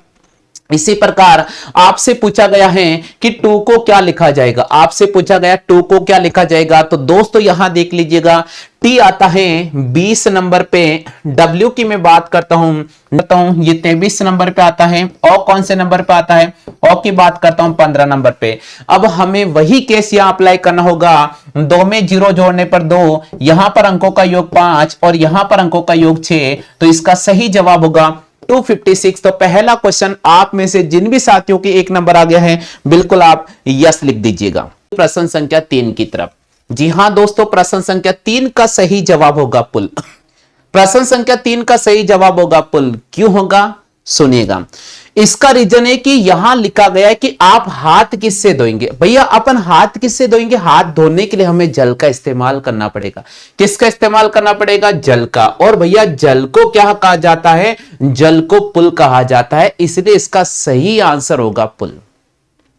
आप में से किसी भी साथी ने इस क्वेश्चन का सही जवाब चयन नहीं किया है। यहां पर लिखा गया भैया होटल, किसी भी सांकेतिक कूट भाषा में होटल। जी हां दोस्तों, एच आता है 8 नंबर पे, ओ आता है 15 नंबर पे, टी आता है 20 नंबर पे, ई आता है 5 नंबर पे, एल आता है 12 नंबर पे। 15 और 20 होता 35, 35 और 5 होता 40, 40 और 20 हो जाता 60। यानी इन सभी का समारा साथियों 60। अब इसमें डिवाइड करेंगे 1 2 3 4 5। तो हमने इसमें 5 का डिवाइड किया तो मेरे पास में आ गया 12। इस प्रकार होटल को बाहरा लिखा गया था, इस प्रकार होटल को बाहरा लिखा गया था। अब आपसे पूछ रहा है लैम्ब को क्या लिखा जाएगा। तो चलिए साथियों LAMB। जी हां साथियों, L आता है 12 नंबर पे, A आता है 1 नंबर पे, M आता है 13 नंबर पे, B आता है 2 नंबर पे। 12 और 13 25, 26, 27, 28। जी हां दोस्तों, 28 में हम 4 का डिवाइड करेंगे, हमारे पास आ जाएगा 7। तो यहां पर मैंने 7 को बिल्कुल राइट किया है। नमस्कार दोस्तों, इस ऑनलाइन डिजिटल प्लेटफॉर्म पर एक बार पुणे में आप सभी का स्वागत करता हूं। रेगुलर में आपको दोस्तों इस विषय के वीडियो अपडेट कर रहा हूं, और आज का जो वीडियो रहेगा इसमें हम उन प्रश्नों की बात करेंगे जो कि आपके चैप्टर से बहुत ही इंपॉर्टेंट बनने की संभावना है। तो चलिए दोस्तों, आज की सीरीज का महत्वपूर्ण क्वेश्चन आपके सामने है कि विवाह कितने प्रकार के होते हैं, यानी भारत के अंदर विवाह कितने प्रकार के होते हैं। मेरे दोस्तों याद रखिएगा, भारत के अंदर जो विवाह का अगर क्वेश्चन आ जाता है तो विवाह प्रमुख रूप से 2 प्रकार के होते हैं। भारत में विवाह कितने प्रकार के होते हैं, ये क्वेश्चन अगर आ जाए तो भारत के अंदर विवाह 2 प्रकार के होते हैं। एक पहला होता है सिंपल विवाह, एक विवाह, और दूसरा होता है बहु विवाह, जिसमें हम एक से अधिक विवाह करते हैं, उसको हम कहते हैं बहु विवाह। क्या कहते हैं दोस्तों? बहु विवाह। अगला क्वेश्चन है विवाह के उद्देश्य क्या। भाई हम शादी क्यों करते हैं, इसका उद्देश्य क्या होता है। भाई पहला नंबर, शादी क्यों की जाती है। भाई समाज के द्वारा एक रिश्ते तैयार किए जाते हैं और उसके बाद हम विवाह करते हैं, शादी करते हैं, और शादी करने से फायदा ये होता है कि हमारी जो सामाजिक प्रक्रिया है वो आगे बढ़ती रहती है, हमारी वंशावली आगे बढ़ती रहती है, इसलिए हमें शादी करनी पड़ती है। ठीक है भाई। तो सबसे पहला पॉइंट है विवाह करने के जो उद्देश्य हैं, बच्चों को समाज के संस्कृति और मूल्यों की शिक्षा देना है। विवाह करने का प्रथम उद्देश्य है कि जो भी बच्चे हो रहे हैं उसको समाज की संस्कृति और जो समाज के अंदर जो रीति और रिवाज है उनके बारे में ज्ञान देना। दूसरा होता है आर्थिक सहयोग देना। आर्थिक सहयोग देना यानी कई बार ऐसे परिवार होते हैं जो गरीब परिवार होते हैं, तो हम कैसे समझेंगे कि भाई वो गरीब है। अगर हमने शादी नहीं की तो हम नहीं समझ पाएंगे उसका दुख क्या है। अगर हमने शादी कर ली तो हमने समाज के अंदर हम रहते हैं तो हम उसकी आर्थिक मदद भी कर सकते हैं, क्योंकि हम उस चीज को, सिचुएशन को हम समझ चुके हैं। तो आर्थिक सहयोग देना, साथियों के भावात्मक और अंतःप्रेरणात्मक संबंधों की स्थापना करना है। साथियों के भावात्मक और अंतःप्रेरणात्मक संबंधों की स्थापना करना है। वंशावली की स्थापना करना है। धर्म का महत्व समझना और आर्थिक धर्म के उद्देश्य से हम विवाह करते हैं। ठीक है भैया। नेक्स्ट क्वेश्चन की अगर मैं बात करता हूं, अगला क्वेश्चन बहुत इंपॉर्टेंट है, 2 मिनट रुकिए दोस्तों।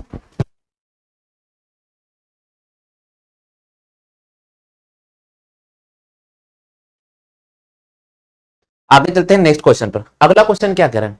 नेक्स्ट क्वेश्चन हमारे ये कह रहा है कि परिवार का महत्व क्या है। भाई परिवार का महत्व क्या है समझाइएगा। तो दोस्तों याद रखिएगा, परिवार समाज की प्रथम पाठशाला होता है। परिवार किसी भी समाज की प्रथम पाठशाला होता है। हर समाज की पहली पाठशाला क्या होती है दोस्तों? परिवार होती है। परिवार की 2 विशेषता होती है। पहला, एक विवाह द्वारा परिवार में अपेक्षाकृत अधिक सदरता आती है। यानी अगर आप परिवार के अंदर, समाज के अंदर अगर आप विवाह करते हो तो उसमें सबसे ज्यादा खुशी मिलेगी आपको, और वो सामाजिक जो रिश्ता है वो हमेशा मजबूत आधारभूत रिश्ता माना जाता है, और वो सामाजिक जो रिश्ता है वो हमेशा आगे बढ़ता है, वो हमेशा परिवार की तरफ सोचता है। आजकल बहुत से लोग भाग के शादी करते हैं। अरे भाई ऐसा मत करो यार, तुम क्यों करते हो? क्योंकि अगर तुम ऐसा करोगे तो तुम तुम्हारे बच्चों को क्या शिक्षा दोगे? जब तुम में शिक्षा नहीं है, तुम में दिमाग नहीं है, अदर कास्ट में आप शादी कर रहे हो, भाग के शादी कर रहे हो, तो उस स्थिति में आपको आपको ज्ञान नहीं है, और आपको ज्ञान नहीं तो आपके बच्चे को आप क्या संस्कार दोगे? आप में संस्कार नहीं है, सामाजिक संस्कार नहीं, आप में पारिवारिक संस्कार नहीं है। आपने तो कर लिया रिश्ता, लेकिन ये तो सोचो समाज के अंदर आपके माता और पिता की इज्जत क्या रही होगी। तो इसलिए दोस्तों कभी भी इस प्रकार के कदम नहीं उठाए।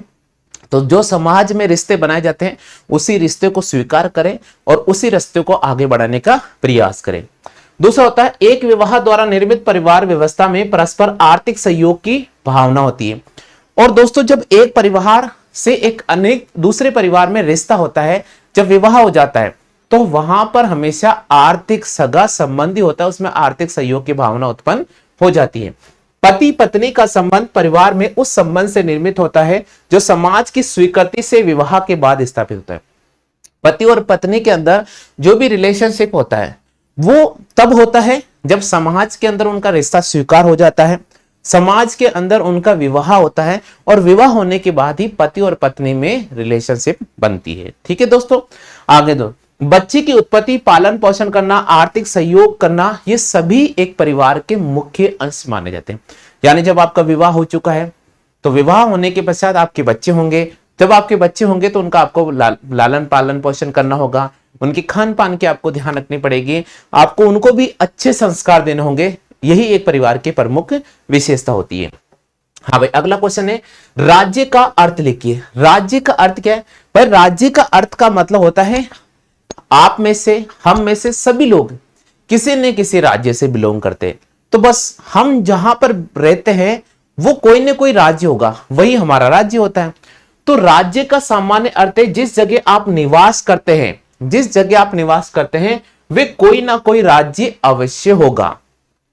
राज्य एक ऐसे व्यक्तियों का समूह होता है जिनकी संगठित और संप्रभु सरकार है। राज्य एक ऐसे व्यक्तियों का समूह है जिसमें संगठित और संप्रभु सरकार होती है, जिसका एक पर्टिकुलर भूभाग होता है, पर्टिकुलर क्षेत्रफल होता है, उसे हम राज्य कहते हैं। माय डियर फ्रेंड्स, उम्मीद तो करता हूं राज्य किससे कहते हैं बहुत अच्छी तरह से आपको क्लियर हो गया होगा।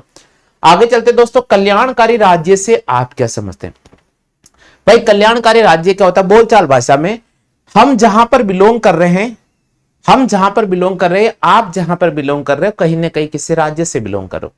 अब अगर आपका राज्य हर व्यक्ति के लिए अच्छा काम करता है, विकास का काम करता है, आपका राज्य के प्रति व्यक्ति आय अच्छी है, तो उस स्थिति में हर व्यक्ति का कल्याण हो जाता है, उसे अपन कल्याणकारी राज्य कहते हैं।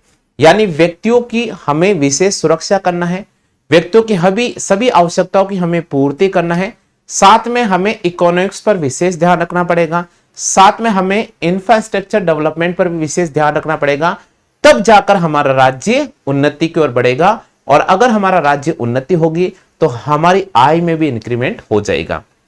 तो दोस्तों, कल्याणकारी राज्य से सामान्य अर्थ हुआ कि राज्य के आवश्यक कार्य देश के बाहरी आक्रमणों से रक्षा करना, आंतरिक शांति की व्यवस्था की स्थापना करना, किसी प्रकार की खींचतान लड़ाई झगड़ा नहीं करना है, न्याय और कानून की व्यवस्था को बनाए रखना है, वैदेशिक संबंध जो भी बन रहे हैं उनमें हमेशा अपना सहयोग करना है, देश के प्रति जन कल्याण के लिए हमेशा कार्य करना है, सामाजिक सुरक्षा का हमें विशेष देखरेख करना है, यानी विशेष अपन को ध्यान देना पड़ेगा। ठीक, चलिए दोस्तों, अब आपके सामने आ रहा है समाज शास्त्र, और समाज शास्त्र का बहुत इंपॉर्टेंट वीडियो है। यहां से अपन बात करेंगे समाज शास्त्र से बनने वाले वो महत्वपूर्ण क्वेश्चन।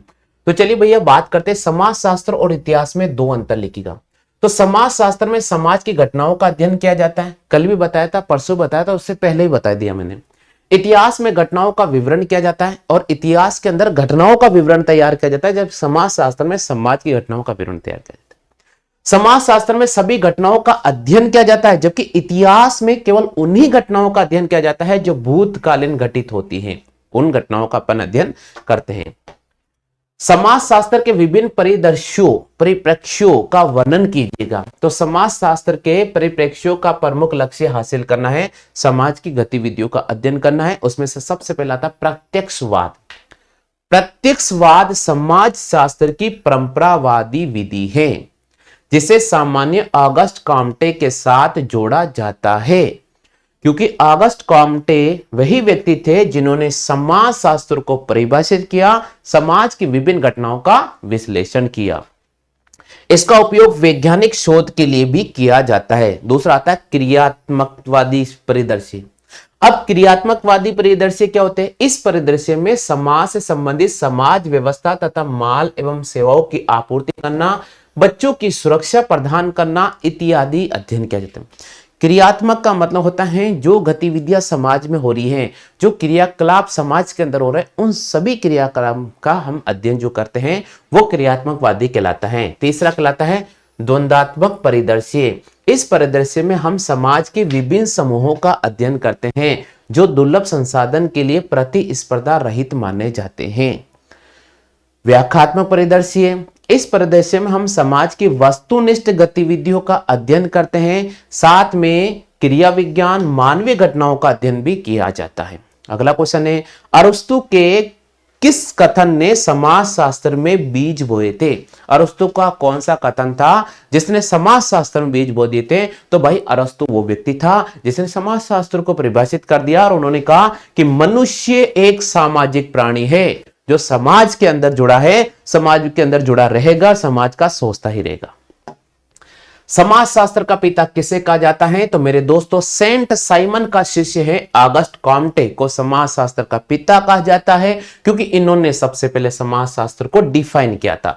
मैक्स वेबर द्वारा लिखित कोई भी दो पुस्तकों के नाम लिखो, तो एक समाज शास्त्र की मूल अवधारणाएं और सामान्य आर्थिक गतिविधियां, आर्थिक इतिहास, ये समाज शास्त्र की मूल अवधारणाएं हैं। हाँ भाई, तो ये अपना क्लास आज कंप्लीट हो गया है। उम्मीद तो करता हूं दोस्तों क्लियर आपको बहुत अच्छी तरह से आ गया होगा।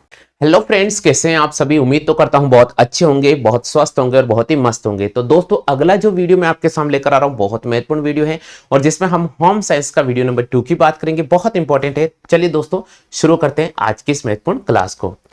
चलिए भाई, आज की इस महत्वपूर्ण क्लास का फर्स्ट नंबर क्वेश्चन आपके सामने स्क्रीन पे नजर आ रहा है कि वस्त्रों की हमें देखभाल कैसे करनी चाहिए, यानी जो भी हम कपड़े पहनते हैं उसकी हमें देखभाल कैसे करनी चाहिए। तो दोस्तों, सबसे अहम इंपॉर्टेंट जो महत्वपूर्ण बातें होती है कि जनरली हम जब वस्त्र को पहनते हैं, एक स्थान से दूसरे स्थान पर जाते हैं, ट्रेवल्स करते हैं या फिर अपन घर से बाहर भी जा रहे हैं, जब हम अपन दिन भर वस्त्र को पहनते हैं तो वो वस्त्र कहीं ना कहीं गंदे हो जाते हैं। तो वस्त्र जब गंदे हो जाते हैं तो उनकी हमें धुलाई करनी चाहिए, समय समय पर उनके प्रेस करते रहना चाहिए। वस्त्रों की धुलाई करते समय ध्यान रखिएगा उसको गर्म पानी, ऐसे वस्त्र भी होते हैं जो गर्म पानी से धोने वाले होते हैं तो उनको गर्म पानी से धोइएगा। ऐसे वस्त्र भी होते हैं जो ठंडे पानी से धोने लायक होते हैं तो उनको ठंडे पानी से धोइए। वस्त्रों को हमेशा धूप में ज्यादा देर तक नहीं सुखाना चाहिए। वस्त्र जब हल्के सूख जाते हैं तो उसको छाया में सुखा देना चाहिए, इससे वस्त्रों का कलर नहीं उड़ेगा। इस प्रकार की छोटी मोटी बहुत सारी बातें होती है जो आपको देख रेख करनी पड़ती है। जैसे वस्त्रों में अगर कोई दाग लग जाता है तो उस दाग को पहले साफ करना चाहिए, उसके बाद ही वस्त्र को धोना चाहिए। अगर हम पहले साफ नहीं करेंगे तो दाग वस्त्र पर बहुत जगह लग जाएगा और वस्त्र खराब होने की संभावना रहेगी। तो इस प्रकार की छोटी मोटी बातें आप सभी को ध्यान होगी। वो बातें कौन कौन सी आपको लिखनी है वो यहाँ पर मैं उत्तर के माध्यम से आपको समझा रहा हूं। चलिए दोस्तों, सबसे पहले हम सभी जानते हैं कि जब वस्त्रों को पहनते हैं तो उन पर मेल जम जाता है। वस्त्रों को लंबे समय तक उपयोग करने के लिए हमें उन्हें नियमित रूप से धोना चाहिए, सुखाना चाहिए और इस्त्री यानी प्रेस भी करना चाहिए। हमारे लिए अपने वस्त्रों की देखभाल करना बहुत ज्यादा महत्वपूर्ण होता है और आप यह भी जानते हैं कि सभी कपड़ों को एक ही प्रकार से नहीं धोया जाता है। हम ये सब जानते हैं कि भाई जितने भी कपड़े होते हैं उनको एक समान नहीं धो सकते हैं। कुछ कपड़ों को धोने के लिए गर्म पानी की आवश्यकता होती है तो कुछ कपड़ों को धोने के लिए हमें ठंडे पानी की आवश्यकता होती है। इसी प्रकार धोने के बाद कुछ कपड़ों को सुखाने के लिए या तो तार पर डाला जाता है या कुछ कपड़ों को सुखाने के लिए जमीन पर रख दिया जाता है। इसका अर्थ भिन्न भिन्न प्रकार से कपड़ों को धोते समय भिन्न भिन्न तरीके से अपन अपना सकते हैं। धुलाई का क्या अर्थ है? नेक्स्ट क्वेश्चन है धुलाई का अर्थ। अब भाई अभी अपन ने सीखा था कि वस्त्रों की हमें देख रहे कैसे करनी। अब अगला क्वेश्चन आ रहा है धुलाई का अर्थ। अब भाई धुलाई कैसे करते हैं? धुलाई सभी को आती होगी फिर भी समझा देते हैं। हम में से ज्यादातर लोगों का मानना है कि धुलाई का अर्थ होता है सिर्फ कपड़े को धोना, परंतु वास्तव में धुलाई के अंतर्गत धोना, सुखाना और उसकी परिसज्जा करना शामिल होता है। धुलाई का मतलब ये नहीं कि आप कपड़े धो दिए कि धुल गए ना, धोने के बाद उसको सुखाना भी है, उस वस्त्र की हमें इस्त्री भी करनी है, प्रेस भी करना है और उस वस्त्र को हमें देखरेख भी करनी है। तो इन सभी बातों को हमें ध्यान रखना पड़ेगा। नेक्स्ट, कपड़ों को धोना, सुखाना और उनकी परिसज्जा करना ही क्या कहलाता है दोस्तों? धुलाई कहलाता है। ड्राई क्लीनिंग, कुछ कपड़ों को धोया नहीं जाता है, इनकी सफाई विलायक या चिकनाई अवशोषक द्वारा की जाती है। ड्राई क्लीनिंग का मतलब होता है कि ऐसे कपड़े जिनको हम साबुन से नहीं धो सकते, ऐसे कपड़े जिनको हम शायद घर पे नहीं धो सकते, तो उन कपड़ों को धोने के लिए हमें ड्राई क्लीनिंग की जरूरत पड़ती है, यानी कुछ विलायक की जरूरत पड़ती है या कुछ चिकनाई की जरूरत पड़ती है। दूसरे शब्दों में इन कपड़ों की धुलाई पानी के प्रयोग के बिना की जाती है क्योंकि पानी से इन कपड़ों के रंगों को हानि पहुंचती है, इसलिए हमें कपड़ों की क्या करानी पड़ती है? ड्राई क्लीनिंग करानी पड़ती है। नेक्स्ट क्वेश्चन की बात करते हैं। धुलाई के विभिन्न चरण लिखिए। भाई धुलाई के विभिन्न चरण कौन कौन से? अब दोस्तों आप सभी को पता है धुलाई के विभिन्न चरणों में से पहला चरण आ रहा है मरम्मत करना। धुलाई वाले वस्त्रों को सावधानी पूर्वक पहले जांच कर ले कि कहीं पर वस्त्र फटा तो नहीं है या कोई बटन ढीला तो नहीं है। यदि ऐसा है तो फटे भाग को सिलकर टूटे या ढीले बटन को लगाने से धुलाई करें। यानी पहला नंबर ये कहना चाह रहा है कि भाई जब हम कपड़े धोने जा रहे हैं तो हमें सबसे महत्वपूर्ण बात ये याद रखनी होगी कि वस्त्र कहीं से फटा नहीं है, कटा नहीं है। तो हम क्या करेंगे, अगर वस्त्र कहीं फटा हुआ है, कटा है, तो पहले अपन उसको सिल देंगे। बटन अगर टूट रहा है या ढीला हो चुका है तो उसको अपन टाइट करेंगे, क्योंकि क्या होता है कि धुलाई करने के बाद हम कपड़े को धोएंगे, सुखाएंगे और प्रेस करेंगे और फिर अगर अपन बटन लगाएंगे तो वापस हल पड़ जाएंगे। इसलिए आप जो अगर उस कपड़े की नॉर्मल अगर कहीं फटा कटा है, बटन ढीले है, तो पहले उनको टाइट अच्छी तरह से कर लीजिएगा। नेक्स्ट है धब्बे को छुड़ाना। यदि मेल के अतिरिक्त आपके वस्त्र पर कोई दाग या धब्बा लगा है तो सबसे पहले उनको छुड़ा लीजिए, अन्यथा वे फैल जाएगा और पक्का हो जाएगा। अब दोस्तों कई बार क्या होता है कि जब स्टूडेंट होता है वो एग्जाम देने जाते हैं, एग्जाम देने की वजह से उनके पेन की जो इंक होती है वो उनकी पॉकेट के अंदर यानी कपड़े के अंदर लग जाती है। अभी क्या होता है कि अगर आपके कपड़े पर धब्बा या दाग लग चुका है तो सबसे पहले धुलाई करने के दौरान हमें उस दाग को साफ करना चाहिए, क्योंकि अगर हम दाग को साफ नहीं करेंगे तो वो दाग धीरे धीरे कपड़े पर सभी जगह फैल जाएगा और कपड़ा खराब होने का ज्यादा डर रहेगा। नेक्स्ट है कपड़ों की छटाई, वस्त्रों को उनके तंतुओं के आधार पर अलग अलग कर लीजिए। सूती वस्त्र, ऊनी वस्त्र और रेशमी व मानव निर्मित वस्त्रों को अलग, सफेद व रंगीन वस्त्रों को पृथक ही धोना चाहिए। इसके अलावा कुछ अत्यधिक गंदे वस्त्रों को झाड़ना आदि भी अलग धोना चाहिए। यहां पर क्वेश्चन ये कह रहा है भाई अपन कटाई और छटाई, इसका मतलब होता है कि वस्त्र को धोते समय हमें कपड़ों को भी देख रेख करना, यानी सूती वस्त्रों को अलग रखना चाहिए, रंगीन वस्त्रों को अलग रखना चाहिए, सादे वस्त्रों को अलग रखना चाहिए। ऐसा नहीं कि भाई जैसे मान लीजिए कि आपकी कोई लुगड़ी है, ठीक है, और उन्हीं को सब कपड़ों के साथ में आपने डाल दी, तो जो लुगड़ी है उस पर कलर होता है, तो कई बार वो कलर निकलने की वजह से सारे कपड़ों पर फैल जाता है। इस वजह से हमें ध्यान रखना है कि जो ऐसे वस्त्र होते हैं जो रंगीन होते हैं, जिनमें से कलर निकलने का डर रहता है, तो उन वस्त्रों को अलग धोना चाहिए, नहीं तो वो क्या होगा, दूसरे वस्त्रों को खराब कर देते हैं। भिगोना, क्या आप धोने से पहले अपने वस्त्रों को भिगोते हैं? भिगोने से मेल फूल जाता है और धोने में आसानी से निकल जाता है, परंतु सभी प्रकार के वस्त्रों को भिगोने की आवश्यकता नहीं होती। उदाहरण के लिए जिन वस्त्रों के रंग पक्के नहीं है उन्हें भिगोना नहीं चाहिए। बिल्कुल यहां सही चीज बोली है कि बहुत सारे हम कई बार ये देखते हैं कि हम जब बाल्टी के अंदर या किसी टब के अंदर हम कपड़े डाल देते हैं और उनमें सर्फ डाल देते, भिगो कर रख देते। अब कई बार ऐसा होता है कि बहुत सारे ऐसे कपड़े होते हैं जिनके कलर निकलते हैं, तो जैसे अपन ने एक नई जींस लेकर आए, मान लीजिए कोई 500-700 रुपए की जींस लेकर आए, उसका नेचुरल है कि पहली बार कलर निकलेगा, और हमने सारे कपड़ों को एक साथ भिगो दिया, डाल दिया सर्फ के अंदर, तो फिर देखेंगे भाई कि उस जींस का जो कलर निकलेगा वो दूसरे कपड़ों फैल जाएगा। इसलिए हमें ऐसा ध्यान रखना चाहिए कि जो रंगीन वस्त्र होते हैं जिनके कलर निकलने के चांस होते हैं, उनको ज्यादा लंबे समय तक भिगोकर नहीं रखना चाहिए। ऊनी वस्त्रों को भी नहीं भिगोना चाहिए, क्योंकि भिगोने से ऊनी वस्त्र जुड़ जाते हैं और फिर वे दाग अन्य वस्त्रों में फैल जाते हैं। इसी प्रकार यहां यह भी कहा गया कि ऊनी वस्त्रों को भी ज्यादा लंबे समय तक भिगोकर नहीं रखना चाहिए। कपड़ों की छटाई, वस्त्रों को उनके तंतुओं के आधार पर अलग कर लीजिए। सूती, ऊनी और रेशमी मानव निर्मित वस्त्रों को अलग, सफेद व रंगीन वस्त्रों को अलग करना चाहिए, और इसके अलावा कुछ अत्यधिक गंदे जो वस्त्र होते हैं उनको झाड़कर अलग करना चाहिए और फिर ही हमें धोना चाहिए। भिगोना, क्या आप धोने से पहले अपने वस्त्रों को भिगोते हैं? भिगोने से मैल फूल जाता है और धोने से आसानी से निकल जाता है, परंतु सभी प्रकार के वस्त्रों को भिगोने की आवश्यकता नहीं पड़ती। उदाहरण के लिए जिन वस्त्रों में रंग पक्के नहीं है उन्हें भिगोना नहीं चाहिए, उन्हीं वस्त्रों को भिगोना नहीं चाहिए, क्योंकि अगर ऐसा करेंगे तो फिर के उनमें गर्मपन जो है वो धीरे धीरे क्या हो जाएगा, समाप्त हो जाएगा। ठीक है भैया, क्लियर हो चुका है? तो चलिए भैया, ये मैंने आपके सामने होम साइंस की इंपॉर्टेंट क्लास करा दी। अब अगली क्लास जो मैं आपके सामने लेकर आ रहा हूं बहुत महत्वपूर्ण क्लास है, हम रेगुलर आपको पढ़ा रहे हैं इस ऑनलाइन डिजिटल प्लेटफॉर्म पर। मैं दोस्तों आप सभी से एक विशेष रिक्वेस्ट कर रहा हूं कि मैं जो भी पढ़ा रहा हूं उसके आप धीरे धीरे नोट्स बनाते चलिएगा दोस्तों। तो चलो भाई, अगली है क्वेश्चन, समाज किसे कहते हैं? भाई समाज किसे कहते हैं? सामाजिक संबंधों के जटिल जाल को हम समाज कहते हैं। सामाजिक संबंधों के जटिल जाल को हम क्या कहते हैं? समाज कहते हैं। समुदाय की परिभाषा कीजिए। प्रोफेसर डेविस के अनुसार समुदाय सबसे छोटा समूह होता है जिसमें सामाजिक पहलू का अध्ययन किया जाता है। समुदाय सबसे छोटा होता है जिसमें सामाजिक पहलू का अध्ययन किया जाता है। समूह किसे कहते हैं? मैकाइवर के अनुसार समूह को से हमारा तात्पर्य है ऐसे व्यक्तियों के संग्रह से जो एक दूसरे के साथ सामाजिक संबंध स्थापित करते हैं। देखिए दोस्तों, ये तीनों क्वेश्चन बहुत इंपॉर्टेंट है, एक एक नंबर बनने वाले हैं। एक बार रिवाइज करा देता हूं। समाज किसे कहते हैं? सामाजिक संबंधों का एक जाल होता है जिसको अपन समाज कहते हैं। समुदाय किसे कहते हैं? प्रोफेसर डेविस के अनुसार समुदाय एक सबसे छोटा समूह होता है जिसमें लोग एक दूसरे से कनेक्टिविटी बनाते हैं और एक संगठन का निर्माण करते हैं, उसे हम समुदाय कहते हैं। समूह किसे कहते हैं? मैकाइवर के अनुसार समूह का मतलब होता है कि जब धीरे धीरे लोग जुड़ते जाते हैं और एक बड़ा संगठन जो बना देते हैं उसको हम समूह कहते हैं।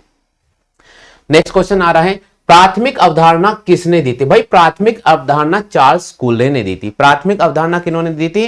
प्राथमिक अवधारणा चार्ल्स कूले ने दी थी। द्वितीयक समूह से आप क्या समझते हैं? द्वितीयक समूह वह समूह होता है जो दो या दो से अधिक व्यक्तियों के आपस में जुड़ने के कारण जो ग्रुप बनता है उसको हम द्वितीयक समूह कहते हैं। दो या दो से अधिक समूह को मिलाने पर, दो या दो से अधिक व्यक्तियों को मिलाने पर, दो या दो से अधिक संगठनों को मिलाने पर जो समूह बनता है उसे हम द्वितीयक समूह कहते हैं। अगला क्वेश्चन है, संदर्भ से आप क्या समझते हैं? संदर्भ वह समूह होते हैं जिन्हें आदर्श मानकर व्यक्ति अपना मूल्यांकन करता है। संदर्भ वह होते हैं जिसे आदर्श मानकर व्यक्ति अपना मूल्यांकन करता है तथा स्वयं उन समूह की तरह बनने का प्रयास करते हैं।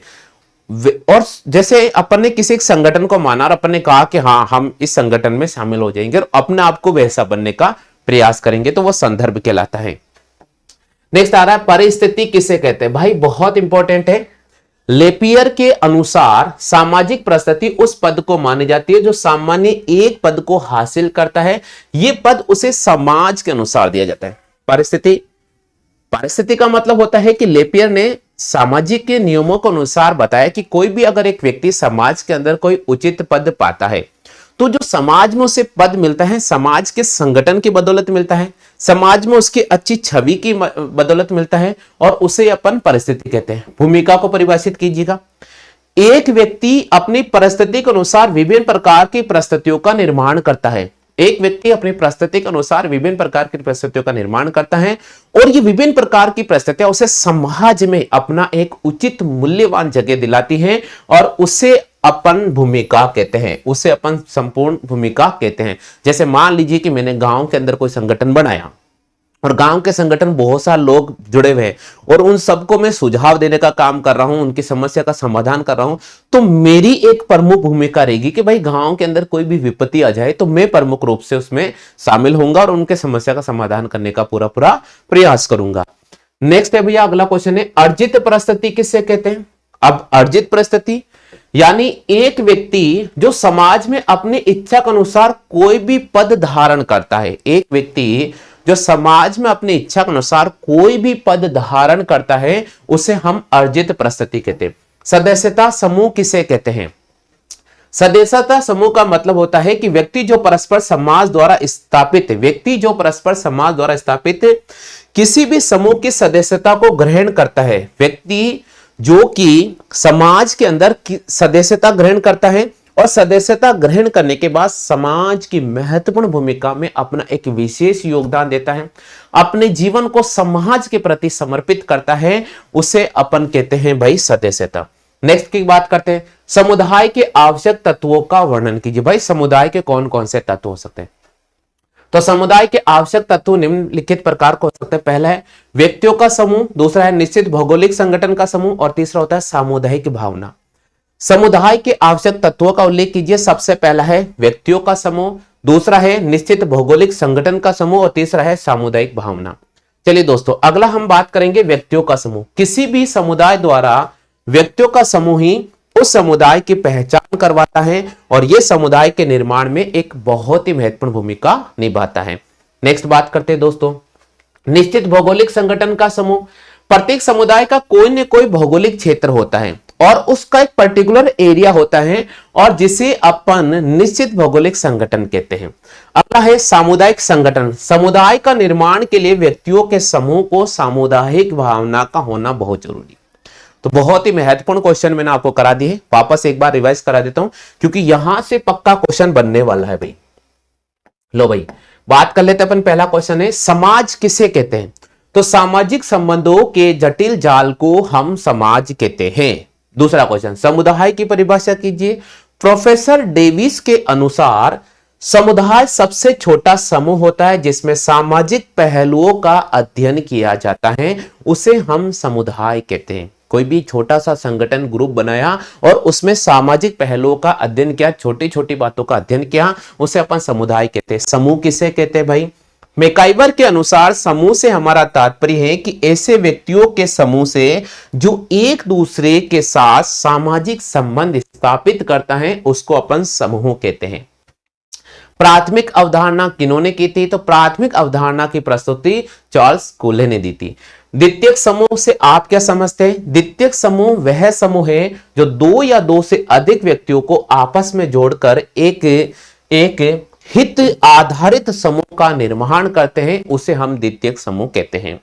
संदर्भ से आप क्या समझते हैं। संदर्भ वह समूह होते हैं जिन्हें आदर्श मानकर व्यक्ति अपना मूल्यवान या मूल्यांकन करता है तथा स्वयं को उस समूह में बनाने का प्रयास करता है, वैसे बनाने का प्रयास करता है, उसे अपन संदर्भ कहते हैं। परिस्थिति को परिभाषित कीजिए। लेपियर के अनुसार परिस्थिति उस पद को मानी जाती है जो सामान्य एक पद को हासिल करता है और उस वह पद उसे समाज के अनुसार मिलता है। भूमिका किसे कहते हैं? जब कोई भी व्यक्ति परिस्थिति के अनुसार किसी एक पद को हासिल करता है तो उस पद को हासिल करने के पश्चात उसकी एक प्रमुख भूमिका हो जाती है कि भाई उसे समाज के प्रति काम करना पड़ेगा। जैसे मान लीजिए कि मैंने एक पद हासिल किया, मैं शिक्षक के रूप में भूमिका निभा, अब मेरा एक उद्देश्य रहता है कि हर बच्चों की मदद करना है, उनकी हर रिक्वायरमेंट को पूरी करना, ये मेरी एक महत्वपूर्ण भूमिका रहेगी। चलिए भाई आगे चलते हैं। नेक्स्ट, अर्जित परिस्थिति किसे कहते हैं? ऐसा स्थान जो किसी व्यक्ति को समाज में दिया जाता है, वो उसकी परिस्थिति के अनुसार वे अर्जित करता है, उसे अपन अर्जित परिस्थिति कहते हैं। सदस्यता समूह किसे कहते हैं? सदस्यता समूह का मतलब है कि व्यक्ति जो परस्पर समाज द्वारा स्थापित किसी भी समूह की सदस्यता ग्रहण करेगा तो उसे अपन सदस्यता समूह कहते हैं। समुदाय के आवश्यक तत्वों का वर्णन कीजिए। तो समुदाय के आवश्यक तत्व है व्यक्तियों का समूह, निश्चित भौगोलिक संगठन और सामुदायिक भावना। सबसे पहला है व्यक्तियों का समूह। व्यक्तियों का समूह का मतलब होता है कि समुदाय का निर्माण करने के लिए हमें विभिन्न प्रकार के व्यक्तियों की आवश्यकता होगी। तो 1 2 3 4 5 व्यक्ति मिलकर एक संगठन बनाते हैं, धीरे धीरे उसमें अनेक सारे व्यक्ति, गांव के लोग उसमें शामिल होते जाते हैं, तो वो कहलाता है व्यक्तियों का समूह। उसके बाद है निश्चित भौगोलिक क्षेत्र, यानी हमने जो भी संगठन बनाया अब उसका कोई न कोई एक पर्टिकुलर क्षेत्र होगा। जैसे मान लीजिए कि मैंने मेरे गांव में कोई एक संगठन बना दिया है तो उसमें मेरे गांव के लोग शामिल हो जाएंगे, उसमें मेरे पड़ोसी गांव के लोग शामिल हो सकते हैं, लेकिन पूरा भारत के लोग शामिल नहीं हो सकते हैं। तो कहीं ना कहीं एक जो भी हम संगठन बना रहे हैं, जो भी अपन ग्रुप बना रहे हैं, उसका कोई ना कोई पर्टिकुलर एरिया होगा। सामुदायिक संगठन, समुदाय का निर्माण करने के लिए व्यक्तियों में आपसी समझ होनी चाहिए, व्यक्तियों में आपसी सहमति होनी चाहिए और उसी को अपन सामुदायिक संगठन बोलते हैं। तो उम्मीद तो करता हूं मेरे दोस्तों आज का वीडियो आपके सभी क्लियर हो गया होगा।